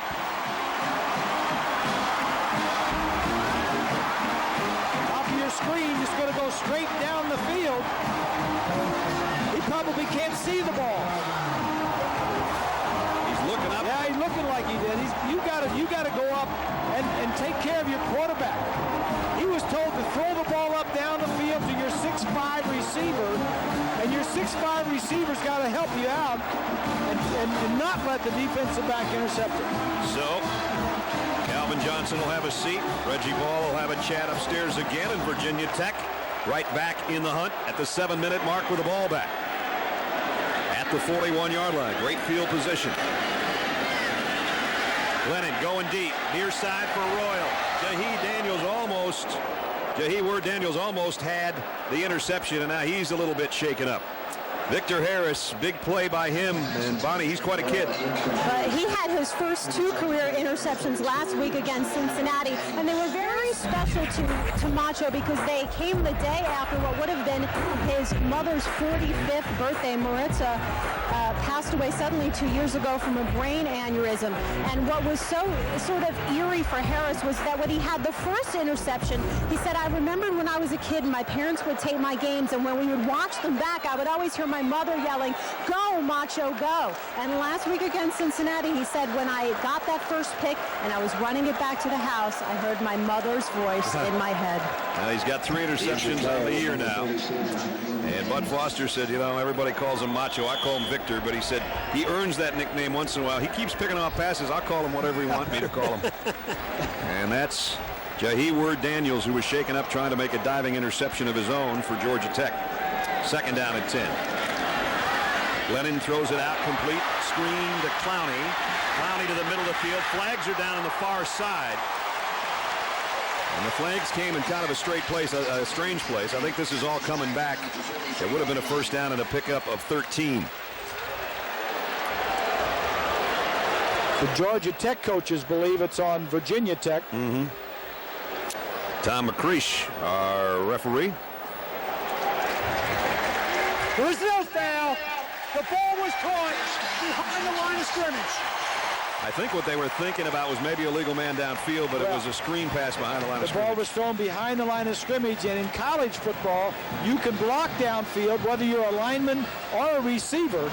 You can block downfield if the ball is thrown behind the line of scrimmage. I wonder how many people in Atlanta or anywhere in the country that watched the game 2 years ago between these two teams when it looked like Georgia Tech had the game all sewed up, and all of a sudden the 4th quarter blew up on them, and Virginia Tech came back to win. Things are slipping that way. Yes. Momentum is changing jerseys. It is. Here's a wide open receiver and a first down to the 26-yard line to Josh Hyman. 21-10 and a 1st and 10. Right down and Paul's into the field again. They're coming at you, Paulie. One of the things you better keep an eye on is that Brendan Orr, he talked to us about blocking, and man, is he doing a job when they're blitzing. This young man is not only running with the football, but he's giving Glennon enough time to throw the ball to the outside. What Glennon is doing when he stands up, when he's under center, when he stands up and he looks back over to the bench, Georgia Tech comes up and is threatening blitz, and so he's looking over and sees what the coach wants him to check to. Then he goes up the line of scrimmage and then checks to the play. That's all well and good if you have enough time on the 25-second clock. Pick up a 6 by Orr, 2nd down and 4. Play action. Glennon flush from the pocket, got a nice block, and now he's going to tuck it and get what he can. And he goes out of bounds at about the 20-yard line, a pickup of 2. There's Joe Anawai right there, helping to rush the quarterback to the sideline and out of bounds. And he's a good one, a senior out of Pensacola, Florida, 3-year starter. We're going to watch him a little bit in the trenches as he tries to continue to wreak havoc. He's Samoan, as we mentioned earlier. John Tenuta, the defensive coordinator, gives almost everybody nicknames, and even though he's from Pensacola and he's Samoan, he calls him Hawaii 5-0. That's John's nickname for Joe. At the 20. He is in there. 3rd down and 4. Play action, plenty of time, right down the middle, and Eddie. Oh, it's not Eddie Royal, it's Greg Boone, the tight end, a converted quarterback, even though he's 280 pounds. And he had it in his hands and dropped it. Looks like maybe roughing the quarterback. It is. It might be on Joe Anoa'i. You guys put the camera on him. I guess we shouldn't have. Here comes. Well, Glennon was going to throw this ball out to Royal, number 4, first. Then he just turns, he sees Boone wide open, and then Anoa'i lays him out. I mean, you just can't do that, and I agree where they protect the quarterback. That is just a dumb play. Well, it didn't take Joe long to be noticed once we mentioned him. I think Hawaii 5-0 was tired from the play before. From chasing him out of bounds. Exactly, he was chasing him, and he was in one play too long. 1st and goal now, with 5 minutes, 25 seconds remaining in the half. Or got about 2. Matt Weiner's got an update from the SEC for us. Matt? Brad, it's a Verizon update from the Swamp. Alabama took the early lead on Florida. Chris Leak, 45-yard run, sets up the touchdown, but it's scored by the freshman Tim Tebow at the goal line. 10-7 there. Meanwhile, Brady Quinn has thrown a couple of touchdown passes, both to Raymond McKnight. The Irish lead Purdue 35-14 midway through the 3rd. Oh, Purdue. Oh, Purdue. Not doing very good for the alma mater there, Grease. Well, they're not going to win them all. Well, that's right. They ain't going to win them all. 2nd and goal. Pump fake. Now the fade to the corner. Incomplete. Nice coverage by Georgia Tech. They had 2 guys on Josh Hyman over there. Pat Clark and Avery Roberson. Well, there's a classic example, Grease, of a quarterback. He's going to throw it one place down here on the goal line, and he's throwing it to the corner to Hyman. And the coverage is perfect. Both guys got him, one inside, one outside, and that ball is thrown. But the neat thing about it, the ball was thrown where no one could catch it. How's Citadel doing there, Paul? Don't be jumping on my Boilermakers. I think they're beating Ohio State 51-0. Oh boy! Yeah. If anybody's just tuning in, he's kidding. Almost offside on the blitz. 3rd and goal. Lennon throws out, and another drop ball by Greg Boone. Well, Greg is trying to get that tight end position down. I mentioned he's a huge former quarterback. He dropped 2 of the 3 drop balls they've had today. Last year's tight end graduated, and they've got 3 freshmen at that position: Boone, Wheeler, and Wang. Sounds like a law firm. Brandon Pace. But none of those lawyers can catch. That's right. And neither can Greg so far. 25-yard field goal attempt by Brandon Pace. He hit one earlier and just tucked it in the right upright there. So both interceptions have turned into only 6 points for Virginia Tech, and it could have been a lot worse for Georgia Tech. 21-13 with 4:29 remaining. Packed house at Lane Stadium. Big game in the Coastal Division of the ACC. Here's the upcoming kick with 4.5 minutes remaining in the half. And again, it's deep. Dunlap thought about it, takes a knee. Reggie Ball started off like gangbusters in this ball game. Hooked up for James Johnson on a long ball, then Calvin Johnson, 3-yard touchdown on the fade in the corner.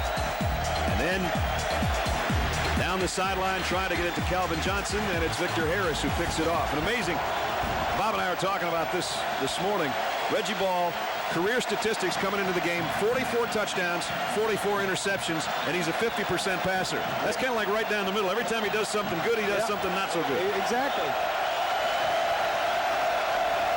We'll keep it on the ground here to Tashard Choice. They really have not established any kind of ground game because, quite frankly, they haven't had to. Those 2 big pass plays had them in business so early, and then they blocked the punt. So, really, they haven't tried going to Choice or Rashawn Grant too much so far. Well, what they need to do here is reestablish some momentum. Get some first downs, rushing the ball, throwing the ball. So when you go in at halftime, you can feel good about your offense again, because the last 2 times the offense have had it, they've turned it over. Second down and 7. Crowd trying to come up for the defense here. That's Rashawn Grant in motion out of the Yellow Jacket backfield. Reggie Ball, designed run. He's collared and drops. And it's going to bring up 3rd down and long. Brendan Hill again, number 31. I'll tell you what, this was just a blitz all out by Brendan Hill at linebacker, and he came in. He went right for Reggie Ball. Watch to the left the ball. You're going to see 31 appear. Nobody touched him. Just a perfect play by the linebacker. Here's the biggest 3rd down of the ball game for the Hokie defense. Will Reggie Ball make another mistake, or will Georgia Tech play it close to the vest and just get rid of this thing, punt it out of there with 3 minutes left? You don't want to punt against this team if you can help it either. Remember, they're one of the best in the country at that. 3rd down and 7. Ball, deep sideline at Johnson. He's got it at the 50 and down to the 43-yard line. That is just a great throw. Just a great throw. As good as those interceptions were bad throws, this was just outstanding. Here he is in the slot. He's just going to go around and run to the outside. No help over there. It was a linebacker that was trying to get back, Vince Hall, to try to help out. Looking back into the sun. You know what Swanee used to tell us? If you can't see the ball, catch the sun. Yep, that's what he did, for sure. Comes out to the left side this time. There's Johnson. 1st down, Georgia Tech. Now they've got an opportunity for more points before halftime because of the change in field position. Design quarterback run again, and this one loses a yard or 2. Georgia Tech, that 1st down on the throw out to Calvin Johnson was the first down since there was 5 minutes left in the 1st quarter. So they did it with big plays, and now they're down to 2 minutes remaining. Calvin Johnson, you think he's not a big contributor to the offense of Georgia Tech? Wow. Yeah, all the touchdowns, 36 touchdowns. He's caught 18 of them in that offense career-wise. What I don't understand is how Virginia Tech allows him to leave the line of scrimmage with nobody touching him. They let him run free. 2nd down, 13. Tashard Choice. And a little crease. Now the cutback run by Choice broke a tackle. Looking for Reggie Ball to throw him a block. He's got a 1st down, and he's inside the 20-yard line. Boy, and as we saw Brandon Orr do earlier, the cutback run, this time Tashard Choice. Got an injured player, Brandon Flowers, the starting cornerback, a sophomore out of Delray Beach, Florida, who got tangled up in there trying to make the tackle originally in the pit.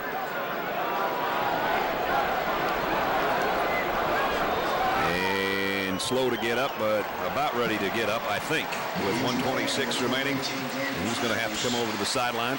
Tashard Choice, 45 yards and a touchdown from 5 yards out. Remember, he started off his career at Oklahoma, backed up Adrian Peterson. And then a special dispensation of sorts by the NCAA allowed him to transfer to Georgia Tech and play immediately because his mom was ill. So he came back. He's a Georgia native out of Riverdale. Came back home, basically.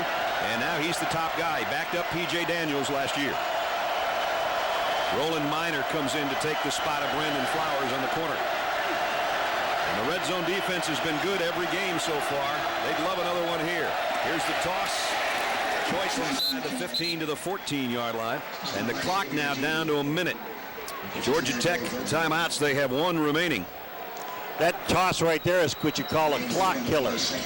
All you do is, there's no place to go. You're going to cut it back up inside. It's a toss that gives the defense a chance to react to the ball. And you're really not going anywhere with it. Reese, don't you try the end zone to Calvin Johnson one more time here? Tech's got 1 timeout left, and yes, you do. And let's spot him. He's up on top on the right side. Reggie Ball wants to run with it. Trying to find some room. Looking for a 1st down. He's got that. He's got 1st and goal at the 4-yard line. Now they're going to have to hustle or take the timeout. And Reggie wanted to mix it up with Virginia Tech. His linemen are going, come on, dude, get back in the huddle. We got business to take care of. He's a competitor. He is stubborn. He's hard-headed. He's a competitor. 1st and goal. Waiting for the umpire to back out.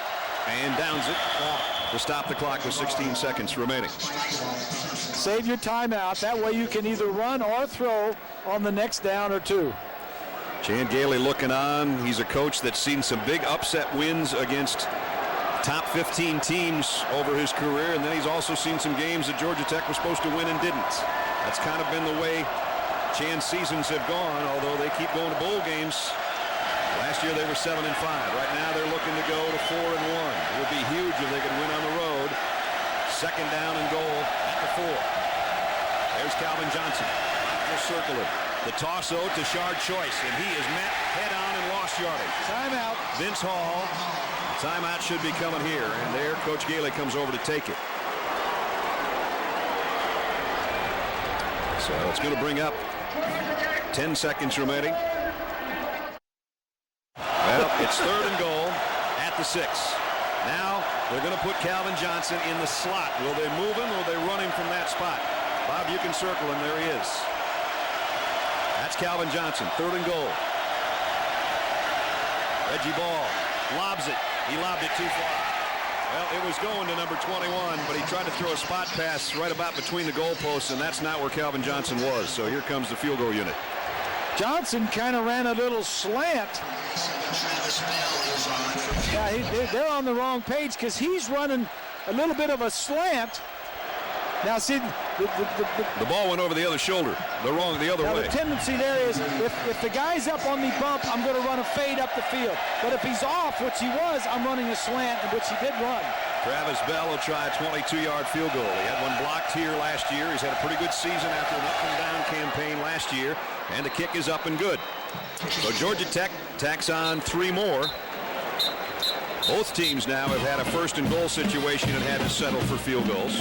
And Georgia Tech appears to be a team that's going to have an 11-point halftime lead. Here's our ESPNU All-State Standings review as we came into the day. And we told you how important this one was because this is the Coastal Division. Now look at the teams. Miami's having trouble. Will they come back? Yeah, maybe. Virginia beat Duke today. North Carolina and Duke are having all kinds of trouble of their own. But Georgia Tech and Virginia Tech, the top 2 teams on this side. In the Atlantic, there's where we talked about Wake Forest. They've beaten 4 BCS schools. Now today, they're taking on Liberty, and they had a substantial lead the last time we checked the score. NC State's in number 2 spot. Clemson is ranked 18th in the country, but because we go by the conference standings and they have 1 loss in the conference, that's why they're in the number 3 spot, but they're playing good football. So that's how the All-State Standings reviews look. The bottom line is, too early to call. Yeah, that's true. A lot of football left to be played. Is Paul going to change end zones at halftime? Either that or we better get him out of the sun before he has a stroke over there. Maybe he's going to rejoin us in the booth. I'm coming up, boys. All right. Spread out. Okay. We were kind of comfortable up here. Wake Forest 27-7, the leader over Liberty, we understand. The guys, Bob Goodrich and the guys in the truck letting us know that. Of course, all the scores and highlights are coming up with John and the guys at halftime, which should be 1 play from now. That's Eddie Royal waiting. Yowi's kickoff. He's just going to try to keep this out of everybody's hands if he can. Remember, the clock starts on the kick now in college football. It goes out of bounds, but I think the double zeros had already hit before that ball landed. That's what they were hoping for. They were hoping for a hang time on a pooch kick that would expire the half without anybody touching it. So both coaches just kind of waiting here. They did throw a flag. Yeah, but can you end a half on a defensive penalty? No. Well, it wasn't a defensive penalty. It was what the ball that went out of bounds. If it goes out of bounds. If it goes out of bounds, you put it on the 35-yard line, give them 1 play. Thank you.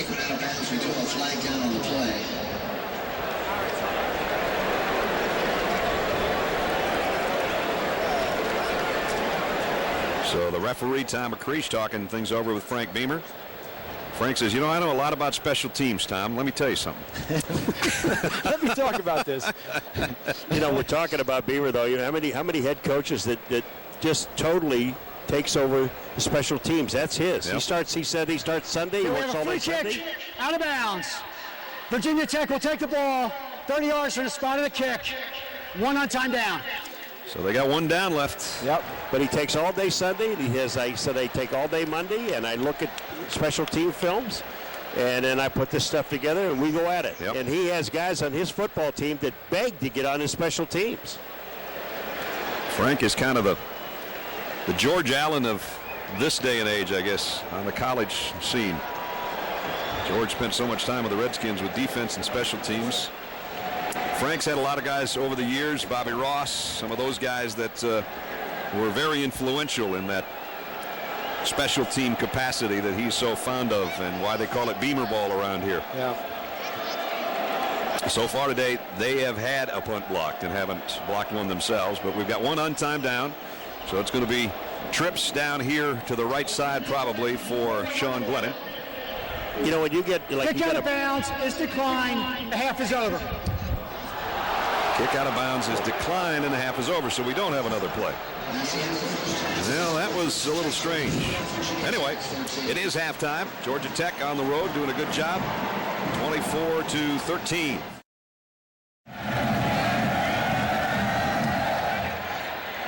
And this one deep. And they'll take a knee, so Virginia Tech will start from the 20-yard line. You know, Grease, we had so much room up here and it was so peaceful when McGuire was down in the end zone, but we welcome Paul back to the booth. Did you have fun on there? I can't hear you. Yeah. Yes, I had fun. I mean, you know how great that is, that end zone. Yeah, but the other end zone I think is just as good. Maybe you want to try that. All right, I'll see you guys in a little while. I'll be right back. Well, Virginia Tech stayed in the ballgame. 2 interceptions, 2 big plays on 3rd down and long to Harper, and that's how they're still in the ballgame. Exactly. I was really impressed with Georgia Tech coming into the ball game. Scored on their first 3 possessions, and they really came out on offense and let it go. Sean Glennon to throw on 1st down to Eddie Royal. Royal's got a 1st down. He's got some room to run. He's got great speed, and he's out to midfield.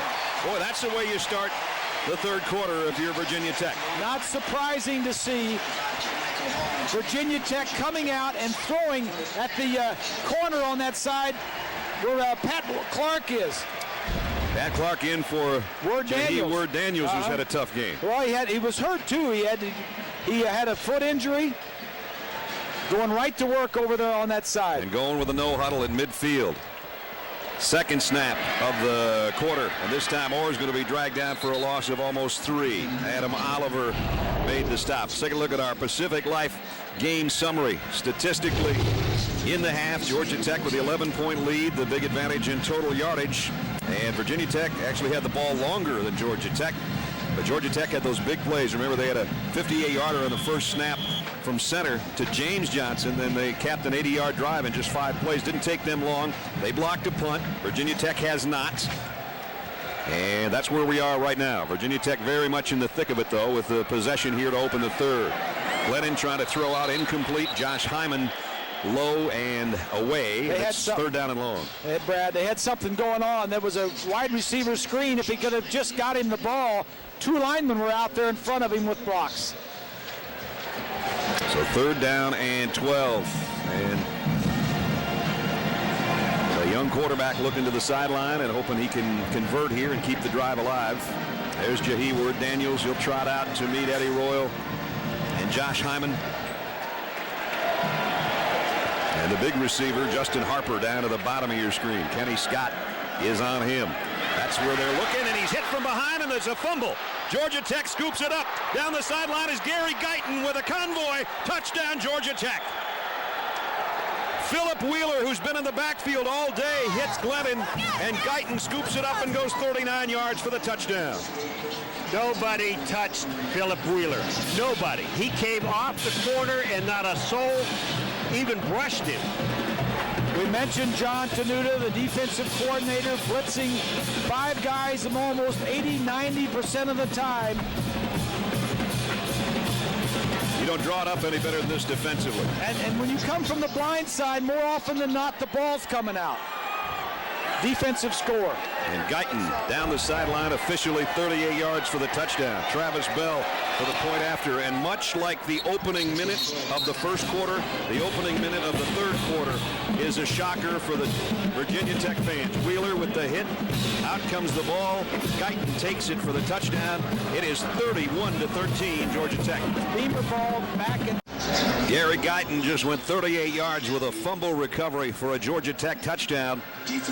On the hit by Philip Wheeler on the Virginia Tech quarterback, Sean Glennon, from behind. So number 41, who moved to the middle linebacker spot this year from the outside. And we've been talking about him all day long. Even when he's not making a tackle, he seems to be around the football.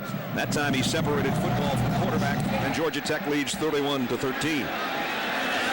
Here's a kick. And this this one will go out of bounds, much like the one to end the first half, and they'll move it out to the 35-yard line. Let's check in with Bonnie. Brad, when I talked to Chan Gailey, he talked about the importance of being aggressive and how that allowed Georgia Tech to get the momentum early in the game. The blocked punt, the aggressive passing downfield. He said the reason why the deep passing game was working so well was because Virginia Tech wanted to stop our run. They play a lot of too deep, and that gave us creases. Interesting to see when Georgia Tech gets the ball back, if Bud Foster will make some adjustments. The Hokies the entire season so far have only allowed 10 second half points. And that one wasn't their fault. That was the offense's fault. Yeah, but it goes up on the board. I know. Doesn't say anything up there about whose fault. That's right. 31-13, and now they take over at the 35 after the kick out of bounds. And Philip Wheeler is running around saying, guys, let's get in the right spots. Both wide receivers out here to the near side, and the throw quickly out to Harper, and he almost broke it. Jahi Ward-Daniels gets him by the ankles, but a 14-yard pass play. The strength of Virginia Tech is in those wide receivers, getting the ball out to them and let them run. Remember, I talked about 2 years ago on a Thursday night in Atlanta in 2004, Virginia Tech rallied to beat Georgia Tech 34-20. Brian Randall hit Eddie Royal on an 80-yard touchdown pass. Josh Morgan caught another one. Roland Minor had a couple interceptions, and they were way down. That was the second biggest comeback for a win in the Frank Beamer regime here, which has been 20 years. And I think this one right now down 18, they got a big hole to dig out of. I'm sure he mentioned that at halftime too. This is a challenge for us. It's not one of those games where we're out in front like the first 4 games we played Cupcakes. Cupcake season is over. The shop is closed. Now we're into the conference and we're playing some tough teams. Let's see if we can come from behind. The bakery ain't open anymore. That's right. And down at 9 at midfield. Look out from behind. And down goes the ball again. Swatted out of there. Who's got it? Another fumble. And it's Georgia Tech's ball again. Coming out of the pile with it, Adam Oliver, the defensive end. You know that both times on these hits are now coming from the blind side, from the back side of Glennon, and he's not seeing anything. This time he's really holding the ball. Here's a fake, and he's holding the ball. Watch. He's not. You don't have that much time, son. You've got to get it out of there. It was K. Michael Hall, I think. 35. Yes, it was. Yeah. And Adam Oliver recovered it. Tell you what, work by the Tech defense. It's Tenuta's defense that's setting up the offense, making things happen. This is a very aggressive blitzing defense for Georgia Tech. Reggie Ball now with the offense. Virginia Tech's going to blitz. End around coming. Flea flicker. Reggie doesn't have time to do anything with it. Way back at the 40-yard line. They outsmarted themselves there. You know what, Grayson? There are 2 plays I hate at midfield. One is a reverse because it gets you in trouble, and 2 is all this clowning around. Too many guys are touching the ball. You're doing things with ball. You're doing things on the outside. You're doing things inside. Just go ahead and line up and play these guys. John Tenuta, the defensive coordinator for Georgia Tech, his swarming Yellow Jackets have given the ball to the offense twice here in the last couple of minutes of the early stanza, the third quarter. It's like he was saying, I get them good field position and they lose it. And they lost 15 yards, and now there's a timeout taken. Reggie Ball takes a timeout with 11:06 remaining. Georgia Tech's got the lead in the ball, but they got a big 2nd and long when we come back. Calvin Johnson up there, 2nd down and 25. Reggie Ball's going to run with it, trying to keep his balance, and he goes down at about the 45-yard line. Vince Hall and Xavier Adibi putting the pressure on Reggie Ball. So now it's going to be a 3rd down and long situation. Remember, this Georgia Tech drive actually started at the Virginia Tech 40-yard line after the forced fumble by K. Michael Hall, and Adam Oliver is the guy that covered it. But Georgia Tech tried a flea flicker. They went the wrong direction, and they're way back there on a 3rd down and a long 25. There's no such thing as a short 25. There's no play for a long 25 either, or a short one. Well, number 21, if he gets single coverage, I'd give it a heave down there and see what happens. He's converted on 3 3rd down situations today, Calvin. Toss to Tashard Choice, trying to take it wide the other way, and he only got a couple yards before he's tagged out of bounds by Victor Harris. So that'll bring out the Georgia Tech punting unit. I think this is the second time they've punted today. It is. Durant Brooks got a pretty heavy rush last time, and we kind of thought when we had the timeout and we looked back at it and we replayed it for you coming out of the break, that had the inside rush been a little more distinctive, they might have gotten to it. The Hokies need a momentum changer, and a block right here could do that. Brooks to punts, and he got it out of there. Eddie Royal clearing everybody out of the way. Boy, this is going to be a great kick down to the 2-yard line. Can't do it any better than that. The snapper, Brett White's a guy that got down to cover it after a 51-yard punt and roll. So Georgia Tech, the swarming Yellow Jackets, they've been a busy hive here just in the third quarter, I'll tell you that much. Coming all day long and forcing pressure on the Virginia Tech quarterback.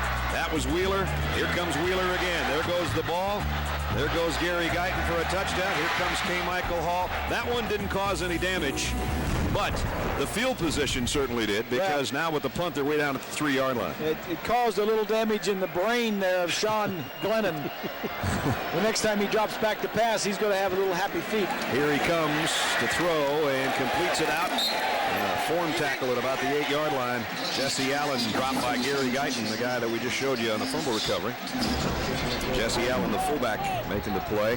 This Georgia Tech defense is a good one, and they have been pretty much several years in a row under John Tenuta. They came in ranked 18th in the country, 3rd in the ACC, allowing about 249 yards a game. They were number 3 in the conference against the rush. And really, neither team has established a ground game. It's kind of because of the way the game has gone. Virginia Tech's got to throw. Georgia Tech threw early, but had big plays, so they didn't have to run. Glennon throws it out incomplete, trying to get it out to Sam Wheeler, his tight end, and that's incomplete. Let's check in with Bonnie. Well, Brad, John Tenuta was telling us he thought the Virginia game was the game where his defense really got off the hump. You know, he lost 6 players, but they only allowed 160 yards total to the Cavaliers. Tenuta said there were really only 3 or 4 players that didn't work. Before this game, the Jackets had just allowed 47 points total in 4 games. The last time they were that solid was the 1990 season. That was when they won the championship. But when you put the numbers up against each other, that 90 team is a little bit more impressive, but still quite a bit of progress from the beginning of the season for the Jackets defense. And flag down on Virginia Tech. Illegal substitution. A lot of guys in the huddle, man. 2 minutes. There's no foul. The head coach called a timeout prior to the breaking of 12 players. All right, so it cost him a timeout, but it saved him a penalty. And they still got a big 3rd down. 9:09 remaining. Bonnie was talking about the championship team, Georgia Tech, back in 1990. Who am I? I was the starting quarterback in 90 when they won a share of the national title. The answer, there he goes. He was the first of a long line, including Joe Hamilton and those guys, but that's Sean Jones.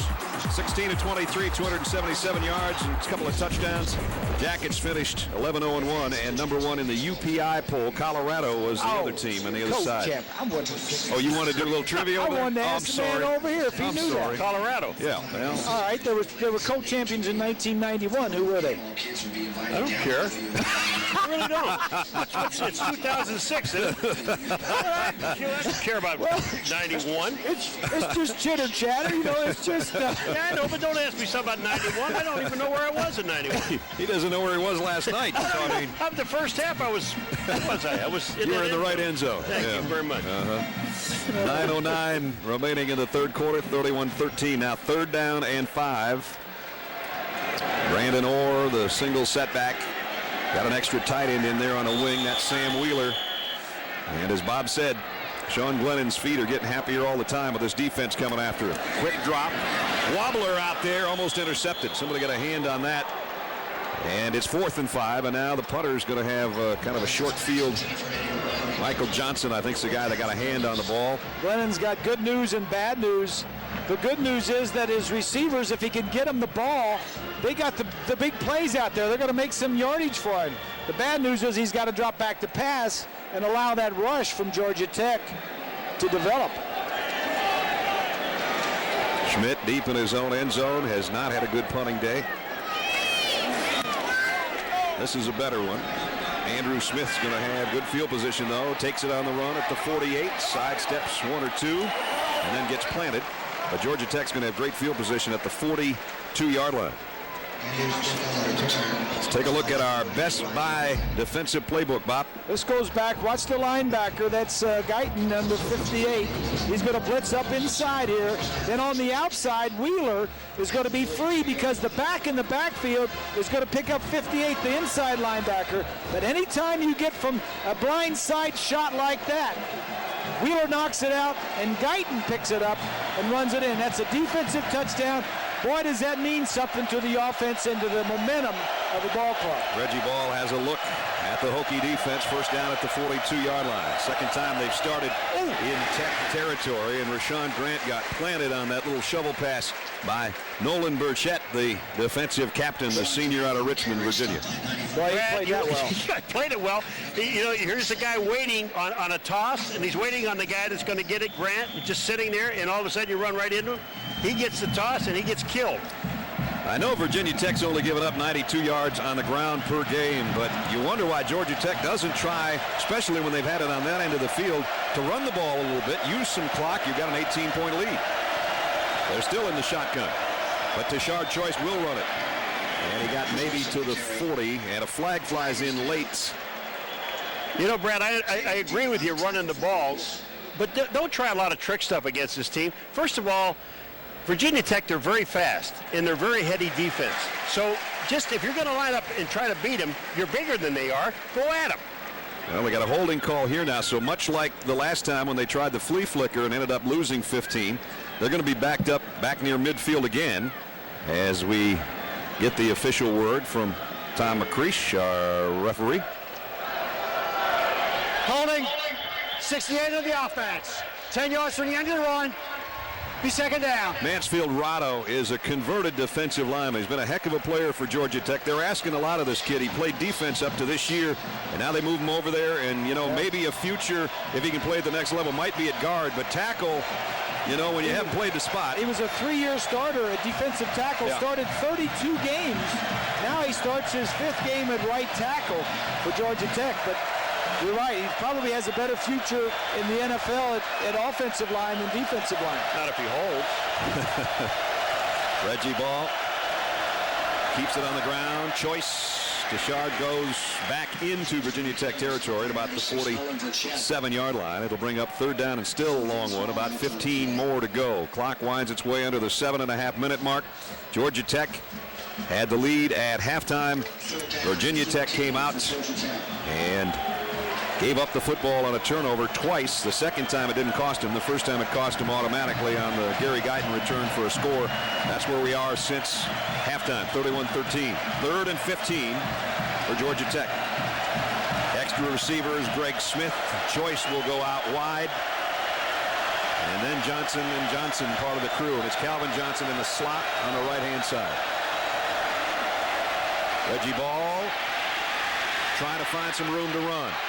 He's not going to find any. He's planted again, another loss of a couple. Xavier Adibi, the outside linebacker, and a good one out of Hampton, Virginia, made the stop. We are seeing some outstanding linebacker play today on both sides of Georgia Tech and Virginia Tech. These linebackers are fast, and they can cover some ground. Adibi 4 tackles today. Last year he had an interception return for a touchdown off a Reggie Ball throw. Yes, he did. He may have reminded him of that too. Hey, will you throw me one this year, That's Reggie? right. Come on. Eddie Royal stands at about the 10. Brooks dropped his last one with a punt and roll at the 2-yard line. They coming after him, and he got rid of it.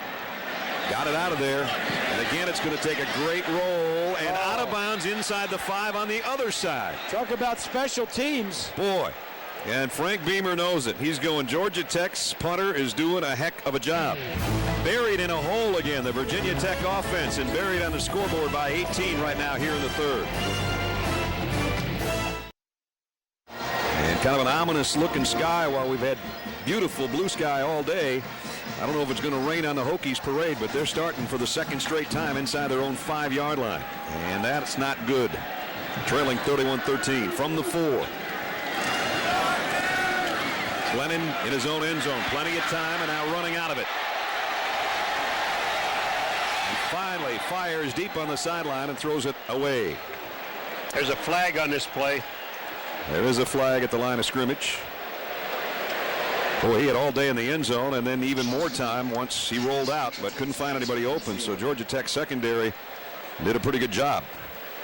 And ineligible receiver downfield, that just took too long. So they're going to go probably decline that penalty because they're at the 5 anyway. I don't know, maybe Georgia Tech will accept it. We'll find out in a minute. 5:36 and coach is telling us decline the penalty, take the down, leave them at the 5, and let's play some ball. It's the most anticipated season premiere of the year, fellas. Survival was just the beginning. The hit series that's become a national phenomenon is back. Find yourself Lost. Brand new season Wednesday, 9, 8 Central, followed by the series premiere of The 9. I know where Grease and I'll be on Wednesday in our respective abodes. We'll be watching Lost. I caught up with that 2-hour thing the other night. That's good. That's good. You needed to be watching that all along. It was really good because in one evening in 2 hours you learned of everything that happened. The middle is Orr and only to about the 5. Darrell Richard made the stop defensively. Just under 5.5 minutes remaining in the third quarter. And Georgia Tech on the road here in front of a hostile crowd. This place was completely rocking at the beginning of the game. But Georgia Tech went 80 yards in 5 plays. First snap of the game. Reggie Ball hooked up with James Johnson on a long pass play. That quieted people. Then he threw the fade in the corner to Calvin Johnson to cap the march.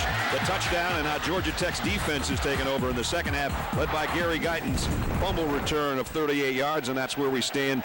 31-13. Sean Glennon now in the shotgun from his own end zone. Going to throw deep down the left sideline. And it's broken up over there. Nice play on the ball by Jamal Lewis defensively for Georgia Tech. So the second straight punt coming up out of the Virginia Tech end zone. On that play there, it's the first time I've seen Virginia Tech do it. They pulled a lineman out to block a linebacker. They said, we're not going to wait on the back blocking him anymore. We're going to give you some help. Nick Schmidt again backed up near his own end line. There he is, a big 276-pound punter. 276, did you say? Yeah. Lose about 8 to be able to kick it further. This one, nice high spiral, hangs up there. Andrew Smith takes it at the 48. Smith trying to reverse his field. If he picks up a blocker, he might have something working. He's still got a nice return to about the 37-yard line. 4:34 remaining in the third quarter. About time for a Sports Center update in New York. Here's Matt. Brad, Alabama and Florida slugging it out in the swamp. Chris Leak to Andre Caldwell. Watch closely at the goal line to see if he held on.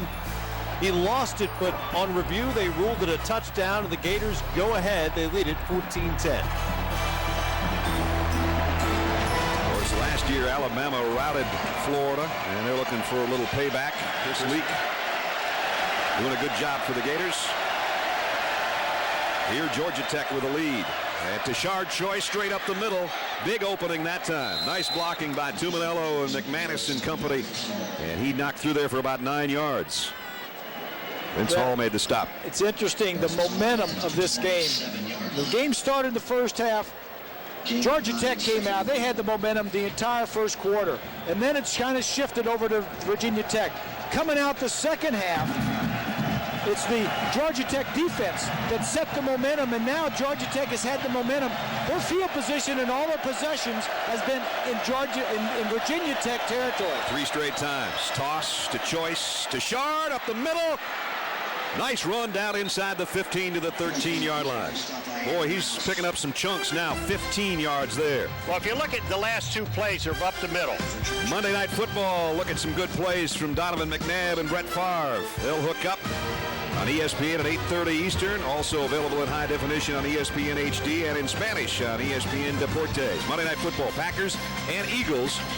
Monday Night Football on ESPN. Sorry, Paulie. That's okay. They had 2 runs, and they both went right up the middle. So what they're doing now, they're just blocking everybody at the point of attack. They're not trying to outrun Virginia Tech's defense. They're running at them. Reggie Ball's going to throw the ball out to Calvin Johnson, and it's low and incomplete. He just wanted to get it out to him and see if he could do something with it himself at the 10-yard line, but he didn't get enough on the ball. So Georgia Tech with a second down and 10 at the 13-yard line. Packed house, and they're a little bit in shock here. 66,000 plus. As Georgia Tech on the road took command of this ball game early, led 21-0 in the first quarter. Virginia Tech battled back. Georgia Tech then got a touchdown here in the third from its defense, and that's the 18-point lead we have at this point. Reggie Ball, quick throw to James Johnson the other way. And to about the 10-yard line, where it's going to be third down. They need to get to about the 3 for a first down. And what the Hokies need what the Yellow Jackets got, something from their defense. Yep. Knock the ball loose from the quarterback. They need a non-offensive score similar to what Georgia Tech did to them. It's almost a carbon copy of a year ago, only it's the other way around. Yes. It's a nickname series for Greece. Hokies, the Yellow Jackets. And the Jackets. Yep. Hey, I like that. Hokie Jackets. It's been hard not to just say Tech all day long for either one of these teams, trust me. This is Georgia Tech with a 3rd and 7 at the 10. Choice found an opening, dropped the ball, and then scooped it for a touchdown. Tashard Choice lost it at about the 1 as he was dragging a would-be tackler, and he took it on the hop, and he scored for the 2nd time today. So Tashard Choice, that was his drive almost exclusively. Travis Bell for the point after, and the kick is up, and it's good. And now Virginia Tech is finding out what they're made of, or they're going to find out, because they are trailing 38-13. 36-yard drive in 5 plays. Remember last season against Georgia Tech, it was Virginia Tech with 3 non-offensive touchdowns. We showed you the blocked field goal earlier. We showed you the interception return by Chris Ellis, and there was an interception return also by Adibi. Now today, Georgia Tech's done almost the same thing. They blocked a punt. They ran a fumble back for a touchdown. So they've got it. They've got Beamer ball working in reverse, as Bob said earlier. In your face. Yep. Special teams have been dominating. The punter has been outstanding. He really has. Here's the kickoff. This one's returnable from a yard deep. Out across the 20. Clowney maybe got to the 24. That's about it. 2:49 remaining in the third. A reminder for you, time permitting, stay tuned for the Thrifty Car Rental Report featuring scores and highlights. John, Craig, and Doug will have all those in New York.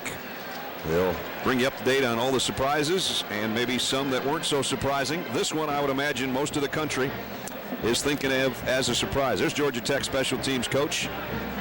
He's done a heck of a job with this crew getting them ready. That's Charles Kelly. Charlie does a good job. Well, when your special teams are doing well, you walk up along the sideline right in the front. Yeah, and when you're doing bad, you go way out there. Go up behind the bench, kind of hide a little bit. Yeah, Take your hat off. Right. You know. Put some sunglasses on and a big hat. Glennon trying to find a safety valve. And nice play defensively by Darrell Robertson, the defensive end, rangy guy who made the stop. Sam Wheeler. I'm sorry, but let me ask. I want to ask Bob something. You're in a game and you've got 3 freshman tight ends, and you know you need these guys. There were a couple of times now. Boone, we know, dropped 2. One of which would have been a touchdown. Yeah. I mean, do you really think about going to these guys when they're not? First of all, they're not catching the ball, and most of the time they don't know where they're going. Why do you ask me a question about when my team's behind 38-13 on offense? New running back in. Well, you've been in that position before. Never against Buffalo. Lon Lewis in at the tailback spot. Elin Lewis. Guy that missed most of the spring coming off a knee injury. Had a meniscus problem and had the ACL trimmed a little bit. Big guy because he's compact. 5'8", 238. Let's see if he got the first down. Looks to be just a little bit short. Nope, maybe not. He got it by just the nose of the football. So first down for Virginia Tech. Virginia Tech has started deep in their own territory this second half. They've started at their own 20, their 30, their own 3, and this time they started at 24.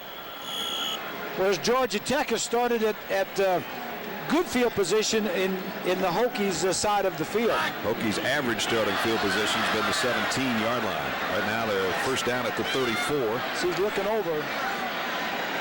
see what they want him to check to with this blitz. Here comes a blitz. Wheeler comes up the middle and throws to Eddie Royal, complete at the 38 and down across the 40. Nice job by Royal to hold on. Took a pretty good hit there and got near the 41-yard line.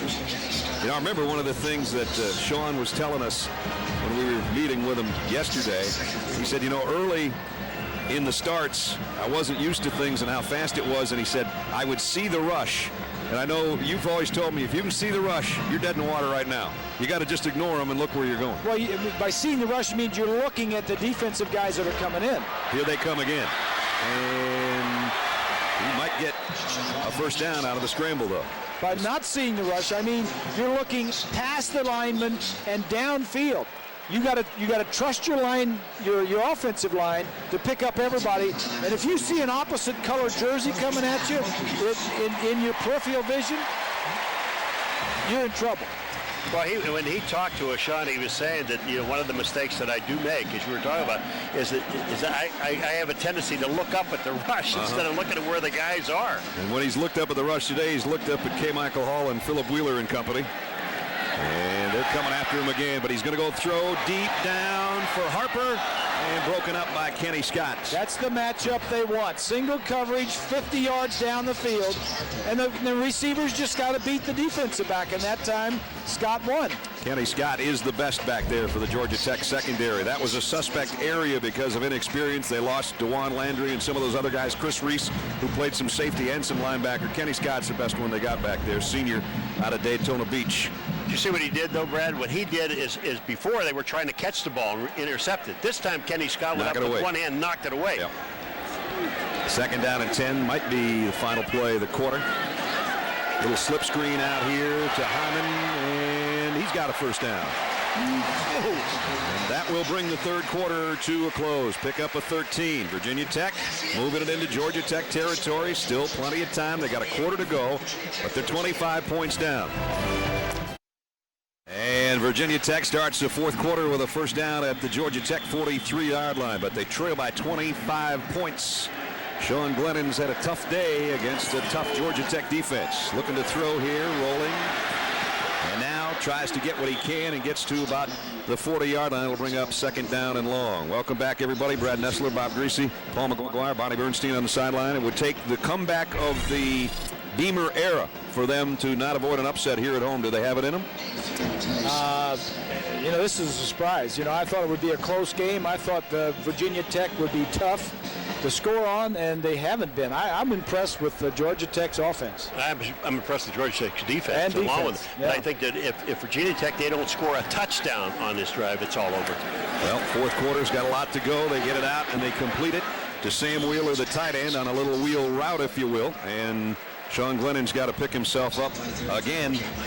And Calvin Johnson on the sideline trying to keep that injured thigh warm as he rides the bike with a big smile. 2 touchdowns for him in the first quarter of this game when Georgia Tech put 21 on the board. That's pretty good, Jamarcus. I think that's a perfect quarterback rating when you only miss 2 and you throw 3 touchdowns. Completion out to David Clowney. When you talk about solid and deep at quarterback situation. LSU. Oh, yeah. They got that young kid, Perilou. And we saw Matt Flynn in the Peach Bowl last year. Oh, boy. They're thick there. It's a good problem to have. Very nice. Virginia Tech, this young guy, doing what he can. The sophomore out of Centerville, Virginia. Big kid, 6'4", 221. Back to throw again. And this one's batted in the air at the line of scrimmage. Darrell Richard, the big guy they call the doctor because it's DR for his initials. So John Tenuta calls him the doctor or the professor because he's been on the academic All-ACC honor roll every quarter that he's been at Georgia Tech. And that's a defensive lineman. Yep. Just made a house call. He did.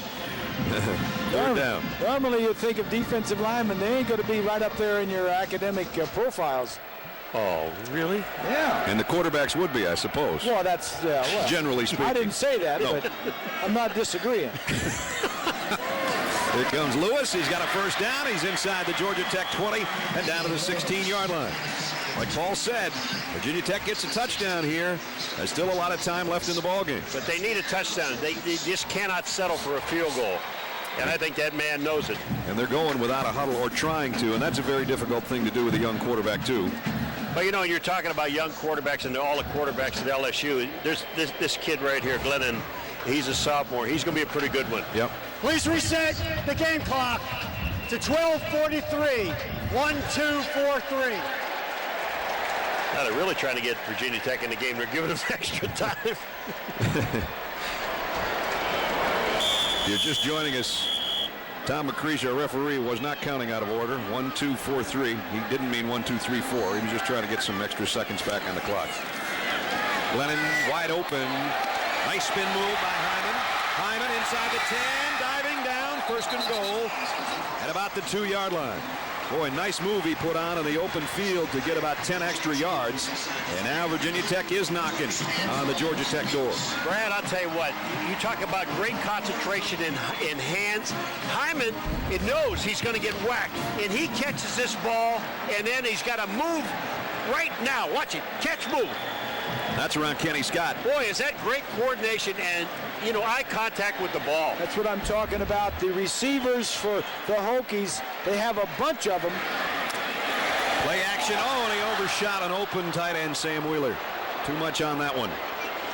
And Sean's going, oof, I'd have pulled the string a little bit. I'd have had him. Exactly right. He just needed to have a little touch on that ball. He didn't have to throw it quickly or hard, just a little touch. And that was the thing. He rushed it just a little bit. 15th play of this drive. Second down and goal. There's Sean's numbers on the day. They're not that bad, but he's been hit and fumbled a couple of times. Now it's Lewis. Straight up the middle, meets Wheeler. And he's going to be short of the end zone. Wheeler and Aniabi are there defensively. So it is third down and goal. This is 2-down territory. We know that. So you got a couple of plays. Chan Gailey's well aware of that for his defensive front. Lewis, number 38, is 5'8", 238 pounds. Yeah, I think he's a little more than that. Maybe. I think he had a big breakfast. Depends on what he had this morning. He's the tailback behind Carlton Weatherford. And here he comes. And there he goes. They don't signal touchdown. Now they give it to him. Touchdown. A late call from the far side. And Elon Lewis is in the end zone for Virginia Tech. 1-yard scoring plunge. Georgia Tech comes across the line of scrimmage. He's not in. I'm going to tell you right now, I reviewed this thing because he is down, and that ball is in his right arm around his gut. It's not near his shoulder, and they review every play. Chan Gailey might want to call a challenge here because he's got a big lead. It's the fourth quarter. Play is under review. You bet it is. This is not going to be a touchdown. And again, we'll give you every angle we have. Here's Lewis, the hit coming up from Wheeler. There's the line judge right there. He's looking right at it. Yeah, but he doesn't even make the call until he runs all the way in to where the ball is. It looks like the closest thing Lewis has to being in the end zone is his head. That's right. That doesn't even touch the line, or barely does. See, the ball's not even up yet. And then finally, when the line judge there you go. in. Did you see Adam Oliver pointing at the 2-inch line? That was a good one. I wonder if they have any angles from the other side. Because all those shots that we saw were just from here. I wonder if we have an angle from the other side. Well, they've already made a decision. And this is an official's review. After review, video evidence confirms the call on the field. Touchdown. No, it doesn't. They didn't have enough to reverse it. I'm telling you. I mean, it looked like he may not have gotten in, but they didn't have enough to reverse it. Have you noticed how good these guys get along, the replay officials and the outfield officials? So it's call it a 1-yard touchdown. At least I don't agree with you two all the time. The thing I like is that they don't take long to do it. That's true. It's a touchdown, 38-20. So the lead has been cut to 18. They'll handle it. Chris Dunlap from the goal line. Dunlap at about the 22, got planted by Cam Martin. Virginia Tech, their last 8 drives in this ball game, including since halftime. There's the halftime cutoff. Nice job, Bob. That's a really straight line they drew. There goes. Fumble, punt, and finally a touchdown. Yeah, and look at this. 16 plays it took. Yeah, and it took them 6.5 minutes almost. The next drives, the next time they get the ball, they cannot take that much time. Calvin Johnson has not, Grace, caught a pass in his second half, and he was 5 for 100 yards, 2 touchdowns in the first. As long as their defense keeps scoring, they don't need Calvin. They need Tashard Choice, and here he comes. He's had a heck of a game. Out of bounds at about the 27-yard line, a pickup of 5, and another update from Matt Weiler, New York. Matt? Brad, we've got a good one in College Station, Texas Tech and Texas A&M. 4 different lead changes in this game, and that's Chris Alexander punching it through for the Aggies to tie it at 24. 7 minutes and change left to go. That's pretty big rivalry between those two now in the Big 12, getting better every year. Now, when you're asking about Virginia Tech, can they come back in the ball game? They scored the touchdown. Now they have to shut them down right now. Choice. Tashard has got 4 or 5 more yards. About a 4-yard pickup. Calvin Johnson, there he is, and let's check in with Bonnie. Johnson's 2 touchdowns helped the Yellow Jackets get going early in this game. If you take a look at his second one, this is a 53-yarder and such a great example of the type of breakaway speed that Calvin Johnson has. This is what Chan Cayley loves about his receiver. He said he is the biggest and fastest wideout I have ever coached, and he has the best eye-hand coordination of any guy I've seen, and that includes all those guys he saw in the NFL. Pretty high praise. They're down and 1. Reggie will try to do it himself. Reggie Ball, did he get enough? He's getting help from his guys in the backfield hitting him in the face. Michael Matthews, the tight end, just kind of gave Reggie one in the chops. Said, we're taking this one for the team. And they unpile. We have not seen the spot yet.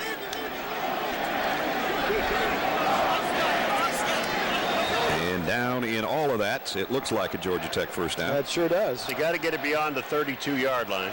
They're going to bring the chains out to have a look.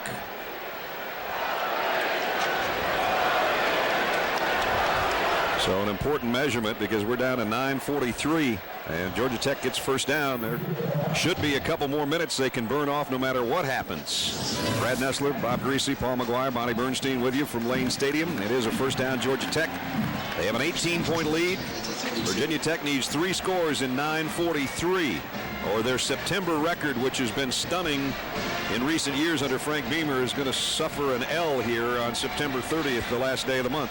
Brad, we were talking to Coach Beamer the other day when we were asking about Calvin Johnson. He said, yeah, he's big and he's strong. He's got great hand-eye coordination. He can catch the ball. He can go up and out-jump anybody. And then he paused for a second, and Bonnie asked him something. He says, did I say he was fast also? I forgot that part. Yeah. Oh, he's fast, too. Georgia Tech will be content, you would assume, to keep it on the ground with this first down. The toss to Choice, and Tashard Choice out to the 34-yard line. 4 straight runs for Georgia Tech. They'll be running and passing tonight. Leading Heisman candidate Troy Smith and the Buckeyes going into Iowa City. That is a tough spot. They'll take on Drew Tate and the Hawkeyes. Could be Ohio State's toughest road game of the year. Saturday Night Football presented by Southwest Airlines. 8 o'clock tonight, 5 Pacific on ABC. This and all Saturday night games available in high definition on ABC HD. There's Tashard Choice's numbers. One of his best days as a Yellow Jacket. And we're down to 8:40. As I said, with every first down, burns a couple more minutes. Second down and 8. Would Georgia Tech choose to put one up here in a long yardage situation on second down? Nope. Choice cuts outside and cuts back across the 40. Nice run, short of the first down by about a yard. Boy, he showed me something so far today, Tashard Choice. Well, they haven't needed him to score points, but they need him to run out the clock, and that's exactly what he's doing. You know, his first year at Oklahoma, we talked about him backing up Adrian Peterson. He had exactly 100 yards that season before he transferred.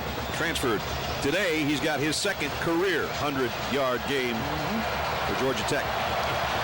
Wasn't it nice to have a back when you need someone to depend on? He shows up for you. I mean, because he was pretty much out of the picture the entire first half until that one run that he made. Most of the ground game was done by Reggie Ball on quarterback draws and quarterback keepers. 4 minutes so far in this drive. Time is of the essence. Virginia Tech needs to make a play on defense. They got 9 guys up the line of scrimmage. Going to throw, and Calvin Johnson's got the catch on a perfect toss. On 3rd and a yard, they run the slant, and Reggie Ball just drills it to number 21. This is perfect timing. They got 10 guys at the line of scrimmage. Big Calvin, 6'5", 235 pounds, gets inside of the smaller cornerback, Harris, and just makes the play. You see how he blocked him out with his body and then just extended his arms? There's no chance for Harris. This is good stuff by an offensive team, holding the ball when you need to hold it. You don't need to score, you need to make first downs. At the 44, 1st and 10, Rashawn Grant. And Grant puts his head down and gets inside the 40, picked up 5 yards to the 39. In the ACC today, it was Virginia with a shutout of Duke, 37-0. Wake Forest is 5-0. Louisiana Tech and Clemson play tonight. Boston College beat Maine, and Miami leading Houston in the first quarter down at the Orange Bowl. We were talking about Reggie Ball, and I wanted to say something. Marcus, his little brother, who's not so little, was really playing good at linebacker for Florida State until he tore his knee up last week, and we just wanted to wish him the best in his rehab. He's going to be a good player. Here, here. And the one thing about Reggie Ball, the nice part about it is when you have running backs now that you can hand the ball to, that takes all that pressure off of Reggie Ball running the ball and have to run the ball, and that beating that it saves him. Here's the 8th play of the drive. It's Rashawn Grant again. He got back to the line of scrimmage. That's about it. Carlton Powell made the hit defensively for Virginia Tech. Nice combination, Rashawn Grant and Tashard Choice. Tashard's over 100 today, so now Rashawn's getting some duty.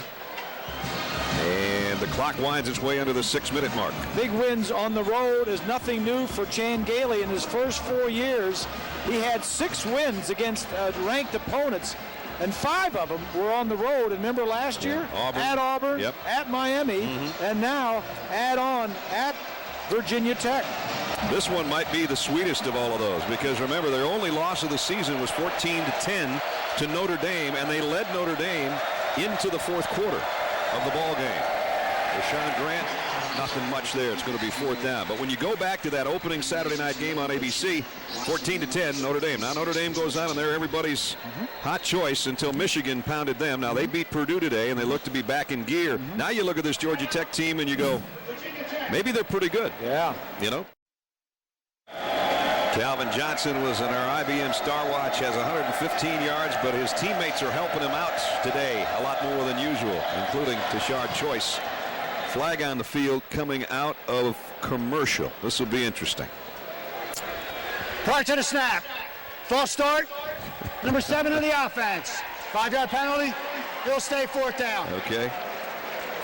And if Frank Beamer came up with anything last Sunday or Monday on this punt rush, Better do it now. and the punt block, you're going to see it right here. You're running out of time. I'll tell you what's amazing is those 3 guys up front are all tight ends. They take a beating. There you go. This is a great shot here. Brooks, remember, dropped his last 2 punts inside the 5, and he got rid of this one again.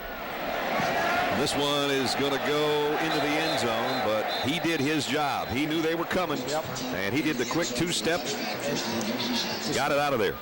So Calvin and Tashard and the rest of the Georgia Tech offense having reason to smile. Remember, they got throttled up here last year, 51-7, when the wheels came off early, and it's almost the exact opposite here today. It's been a well-rounded Georgia Tech team. Offense has done it, defense has done it, special teams has really played better than the Hokies. And no huddle here for Sean Glennon. They need points, and they need them fast. Georgia Tech still bringing the heat. Pass complete. Looks like it's going to be a 1st down out at about the 32-yard line to Josh Hyman.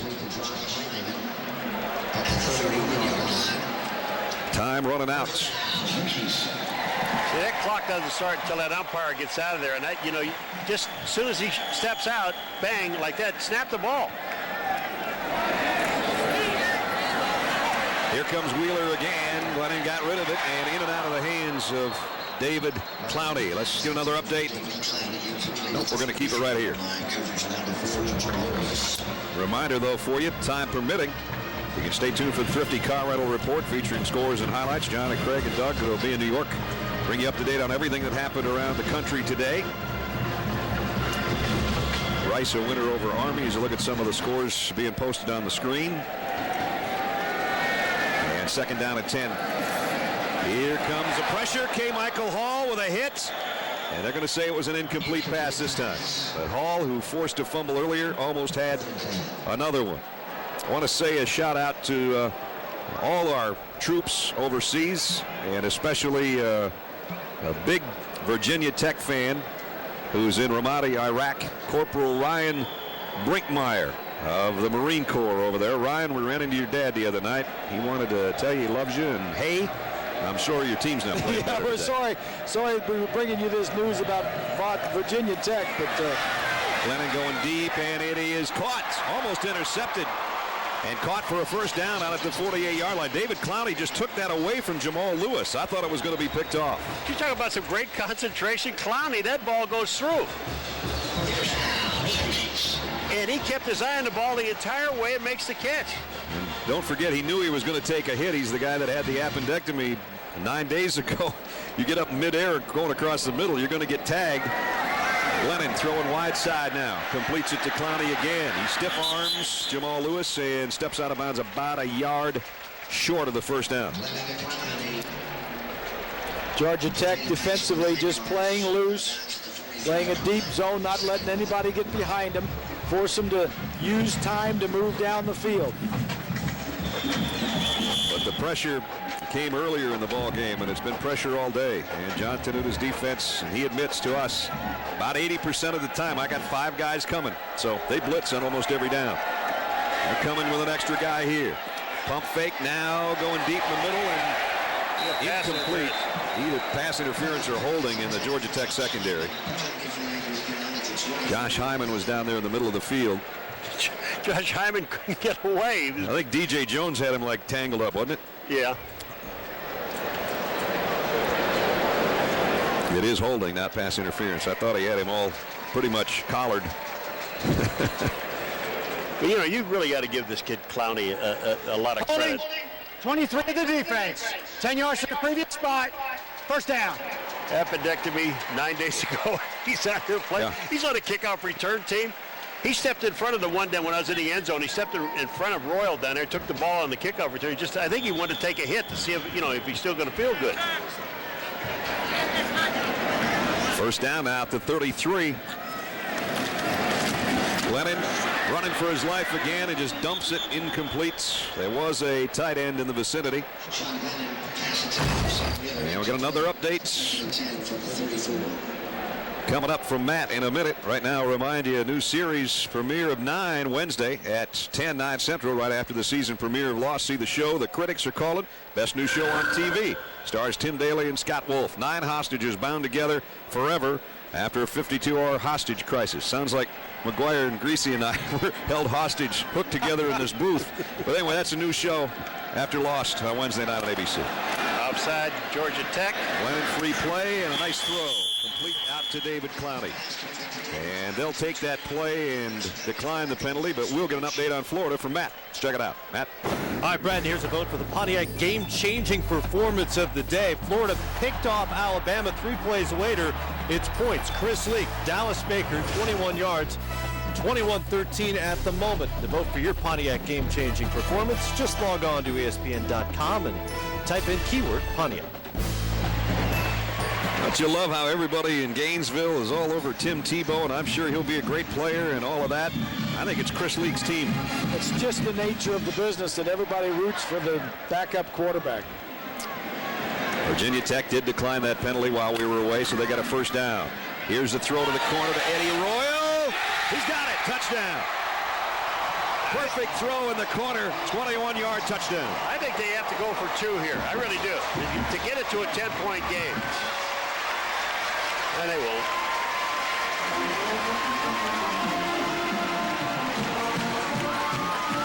Down to 12, 38-26, 3.5 minutes. Now we know, asked you guys about 9 minutes ago, when it's too early for an onside kick. I don't think it's too early now. I think you'll see it now. And the extra point's up and good with 3:31 remaining in the ball game. Crazier things have happened. I don't think you want to go anywhere right now. 11-point ball game with 3:31 left in Blacksburg. The yellow line is where this onside kick will have to travel. Georgia Tech's got 2 tight ends. on that side. Behind them, they've got Calvin Johnson and Pat Clark, and they go the other way instead. This is a free ball, but it is scooped up nicely by Chris Dunlap, who fielded it on one hop. So they went the other way instead of going where Georgia Tech had its all-hands team, and instead Georgia Tech will take over. And they'll bring it out to the first down at the 27-yard line. Reggie Ball, this would be a sweet victory for Reggie, having lost to this team the last 2 years. For Sean Grant, he gets hammered by Vince Hall. A&M was undefeated going into that one.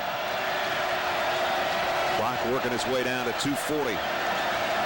Georgia Tech wants to use as much clock as possible. Grant. That's a veteran quarterback, Reggie Ball, snapping that ball with 2 seconds left on the clock. You know, I like the play calling. And there's one I didn't like in the game. I know you jumped all over me, Grease, but I didn't like it. But this one, I like these now where they get the backs a little bit to the outside. Take off some time. Run a little wider, but make sure you stay in bounds. But, you know, don't necessarily run right up the middle. Down nearing 2 minutes. Third down and 5. The remaining crowd, there's still a lot of them here, know that this is a play of the ball game for the Hokie defense. Play action. Reggie Ball wanted to run it. Now cuts back the other way, looking for some blockers. And he won't find enough. He got back to the line of scrimmage, and that's about it. Xavier Adibi made the stop. They took timeout. Virginia Tech did. And that's their last one. That was a smart call because they were just stacked in there for the run. Get Reggie outside. Maybe he can run it for a first down. There's what Bob talked about. 6 wins over ranked opponents, 5 wins on the road. Unsportsmanlike conduct, number 1 of the offense. Ooh. 15 yards from the line of scrimmage. It will be 4th down. Now, that's not a smart play. Reggie must have said something because I didn't see any big mix-up over there, and Chan Gailey wants the side judge to give him an explanation as to what Reggie might have done. I think he was chatting with Xavier Adibi a little bit, and Chan's going, well, if we can get out of here and get back to Atlanta with an 11-point win, it won't matter. But remember now, Brooks is going to be kicking from near his own goal line. Yeah. And everybody in this place knows what the guys in the Chicago Maroon and Burnt Orange can do on special teams. And they made their reputation in situations like this. Brooks just want to get this one out of there for Georgia Tech. Here they come. And he got a decent kick. Royal thinking about handling it. Now we'll let it go. But it's still excellent field position at the 42-yard line. And I think Coach Beamer is thinking, Eddie, you should have taken that thing on the hop and see what you can do. So now Sean Glennon, who threw a perfect touchdown pass to Royal the last time they had the ball, has 1 minute and 40, no timeouts remaining, but they need 2 scores, not 1. Second in the conference in scoring coming in. Eddie Royal last year had returned a punt for a touchdown and had 2 reverses from his flanker position for touchdowns. So now you can see why Frank Beamer wanted him to pick up that football. All 3 wideouts to the left. Here comes Wheeler after Glennon. He got around him and throws down the middle, and nobody could get a hand on it. Intended for David Clowney, went off his hands, and then Tech almost had a chance to intercept it. I tell you what, Philip Wheeler, he just keeps coming, doesn't he? He does. He does. And the way this defense is structured, a lot of it's coming off the edge. And a lot of that means you have to be picked up by a blocking back or a running back. Most of those guys can't block these linebackers. 1 minute 29 remaining. Just a 3-man rush. Nope, they're going to bring it off the corner again. Glennon completes it to Royal. Out of bounds, first down at the Georgia Tech 42. Pickup of 16. One of the things Georgia Tech does, and this is a prevent defense, what I call it anyway. They've got 6 guys that are deep. You want to catch that ball underneath 10 to 12 yards, go ahead. You can have all those you want. Texas Tech, we understand, did win that game. Big win for them down in Aggie Land. That's not an easy place to play. Here, this isn't an easy place either. Georgia Tech made it look easy in the first half. Virginia Tech trying to make it difficult on them here in the final minute and 22. Glennon throws incomplete, intended for Wheeler, the tight end, and K. Michael Hall, who along with Philip Wheeler has been all over the field today, is the guy that was out there covering. Well, I tell you what, those two right there, 35 and 41, yeah. I think I could play with those two guys. Oh, you yeah. know, you can coach those guys. They just never stop. Well, one's the leading tackler and one's the second leading tackler coming into the ball game. And both are leaders of the defense. Remember, the Hokies do not have a timeout remaining. Glennon loads, fires deep.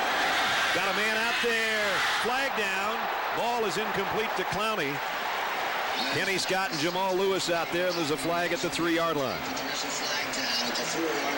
This was a terrific pass, Grease. I mean, that ball was right on target.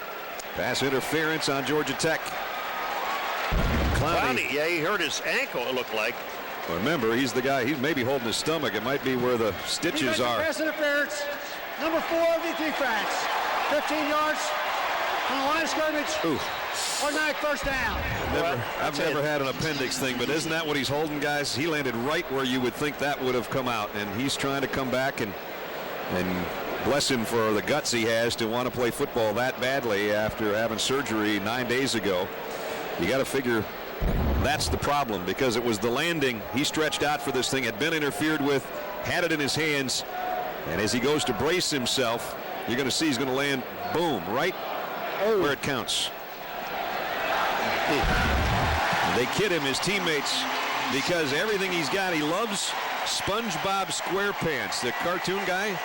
He's got SpongeBob SquarePants, boxer shorts and shower slippers, and everything he's got is SpongeBob. SpongeBob run with those square pants. Yeah. Well, I'm glad he's okay. He got up and he ran off the field. He said, "I'm fine. I bet he's back on the next play." I'll tell you what, the Hokies are not giving up. Nope, first down because of the penalty. Glennon waits and fires to the corner. Had Justin Harper out there.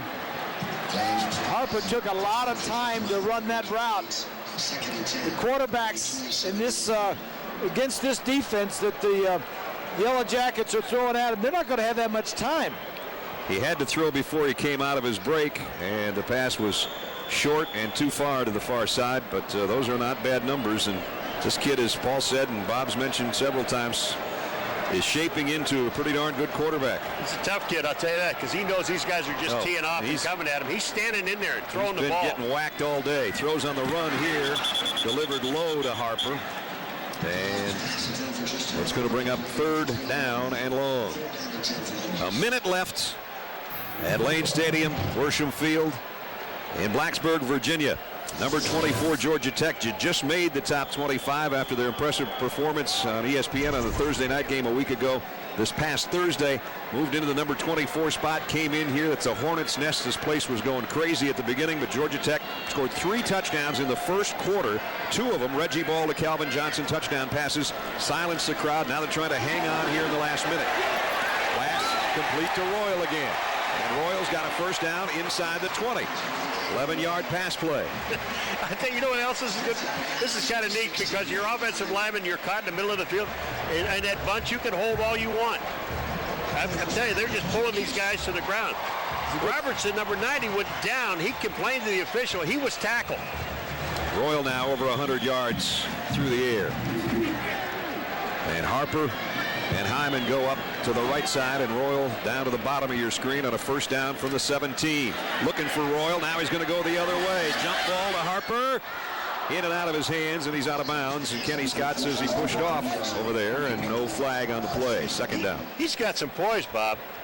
Lennon, for sophomore guy, first time. He's learning. This is a great learning process for him. He's getting to throw a lot of passes against a tough defense. They're putting pressure on him, and he has to bring his club from behind. This will make him better whether they get from behind or not. Clowney comes back into the lineup at wide receiver. One of the 3 out there. Second down and 10. Sean's loading and has time. Throws complete. Hyman down at the 10-yard line. Remember, they have no timeouts left. Clock continues to run. And they have a 3rd down. They've got 2 plays left, but they got to hustle. Glennon trying to get him lined up. In the gun, bad snap. He picks it up. Flags are down. A think the penalty is going to be for some motion on Virginia Tech before the snap, but let's wait and see. Clock stopped with the flag with 20 seconds remaining. Gonna have to run off 10 seconds here too, huh? The head linesman talking it over with Tom McCreesh. Motion, Virginia Tech. So in trying to get them hurried up and trying to get the snap, guys were moving out there offensively. And it'll bring up a 3rd down and long. Illegal motion, number 19, was never set before the snap. 5 yards to the line of scrimmage. Repeat 3rd down. So it's 3rd and 15. And we're down to 20 seconds is all that remains. Line of scrimmage now back at the 15-yard line. Glennon waits and fires. He's got Royal open and he overshot him. Out in the flat. Daryl Robertson with the hit on Glennon. Well, Robertson's a little frustrated. He's been held twice, and he said, you know what? I'm going to nail it. I'm going to get somebody, huh? Yeah, I'm going to get somebody before this is over with. And we're down to the last chance right now for Virginia Tech. 4th down and 9. First down would be at the 7-yard line, but they're thinking points, and they're thinking how many opportunities they're going to even have. So they got to go something to the end zone here to try to score a touchdown and then come up with a miracle finish. Georgia Tech's defense knows that. Glennon to the end zone, and it is broken up, and a flag comes in. Penalty marker down. Jahi Ward-Daniels and Jamal Lewis were out there, so it's not over yet.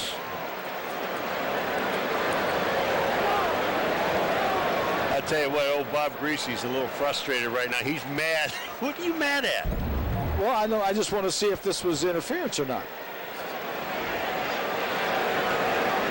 No, I don't think so. He it never was touched not him. He interference. never got touched. The official Pass in the back. interference. 34 in the defense. The foul occurred in the end zone. The ball will be placed at the 2-yard line. Automatic 1st down. I got to tell you, this crew has had a couple problems today. The back judge, the guy that threw it, he just, threw it. Yeah, I'm on the side of the officials, unless they're, we looked at it. That was not pass interference. He never got touched. Might be the final play of the ball game. 3 seconds remaining. And so now we will be down, barring a defensive penalty, which you never know.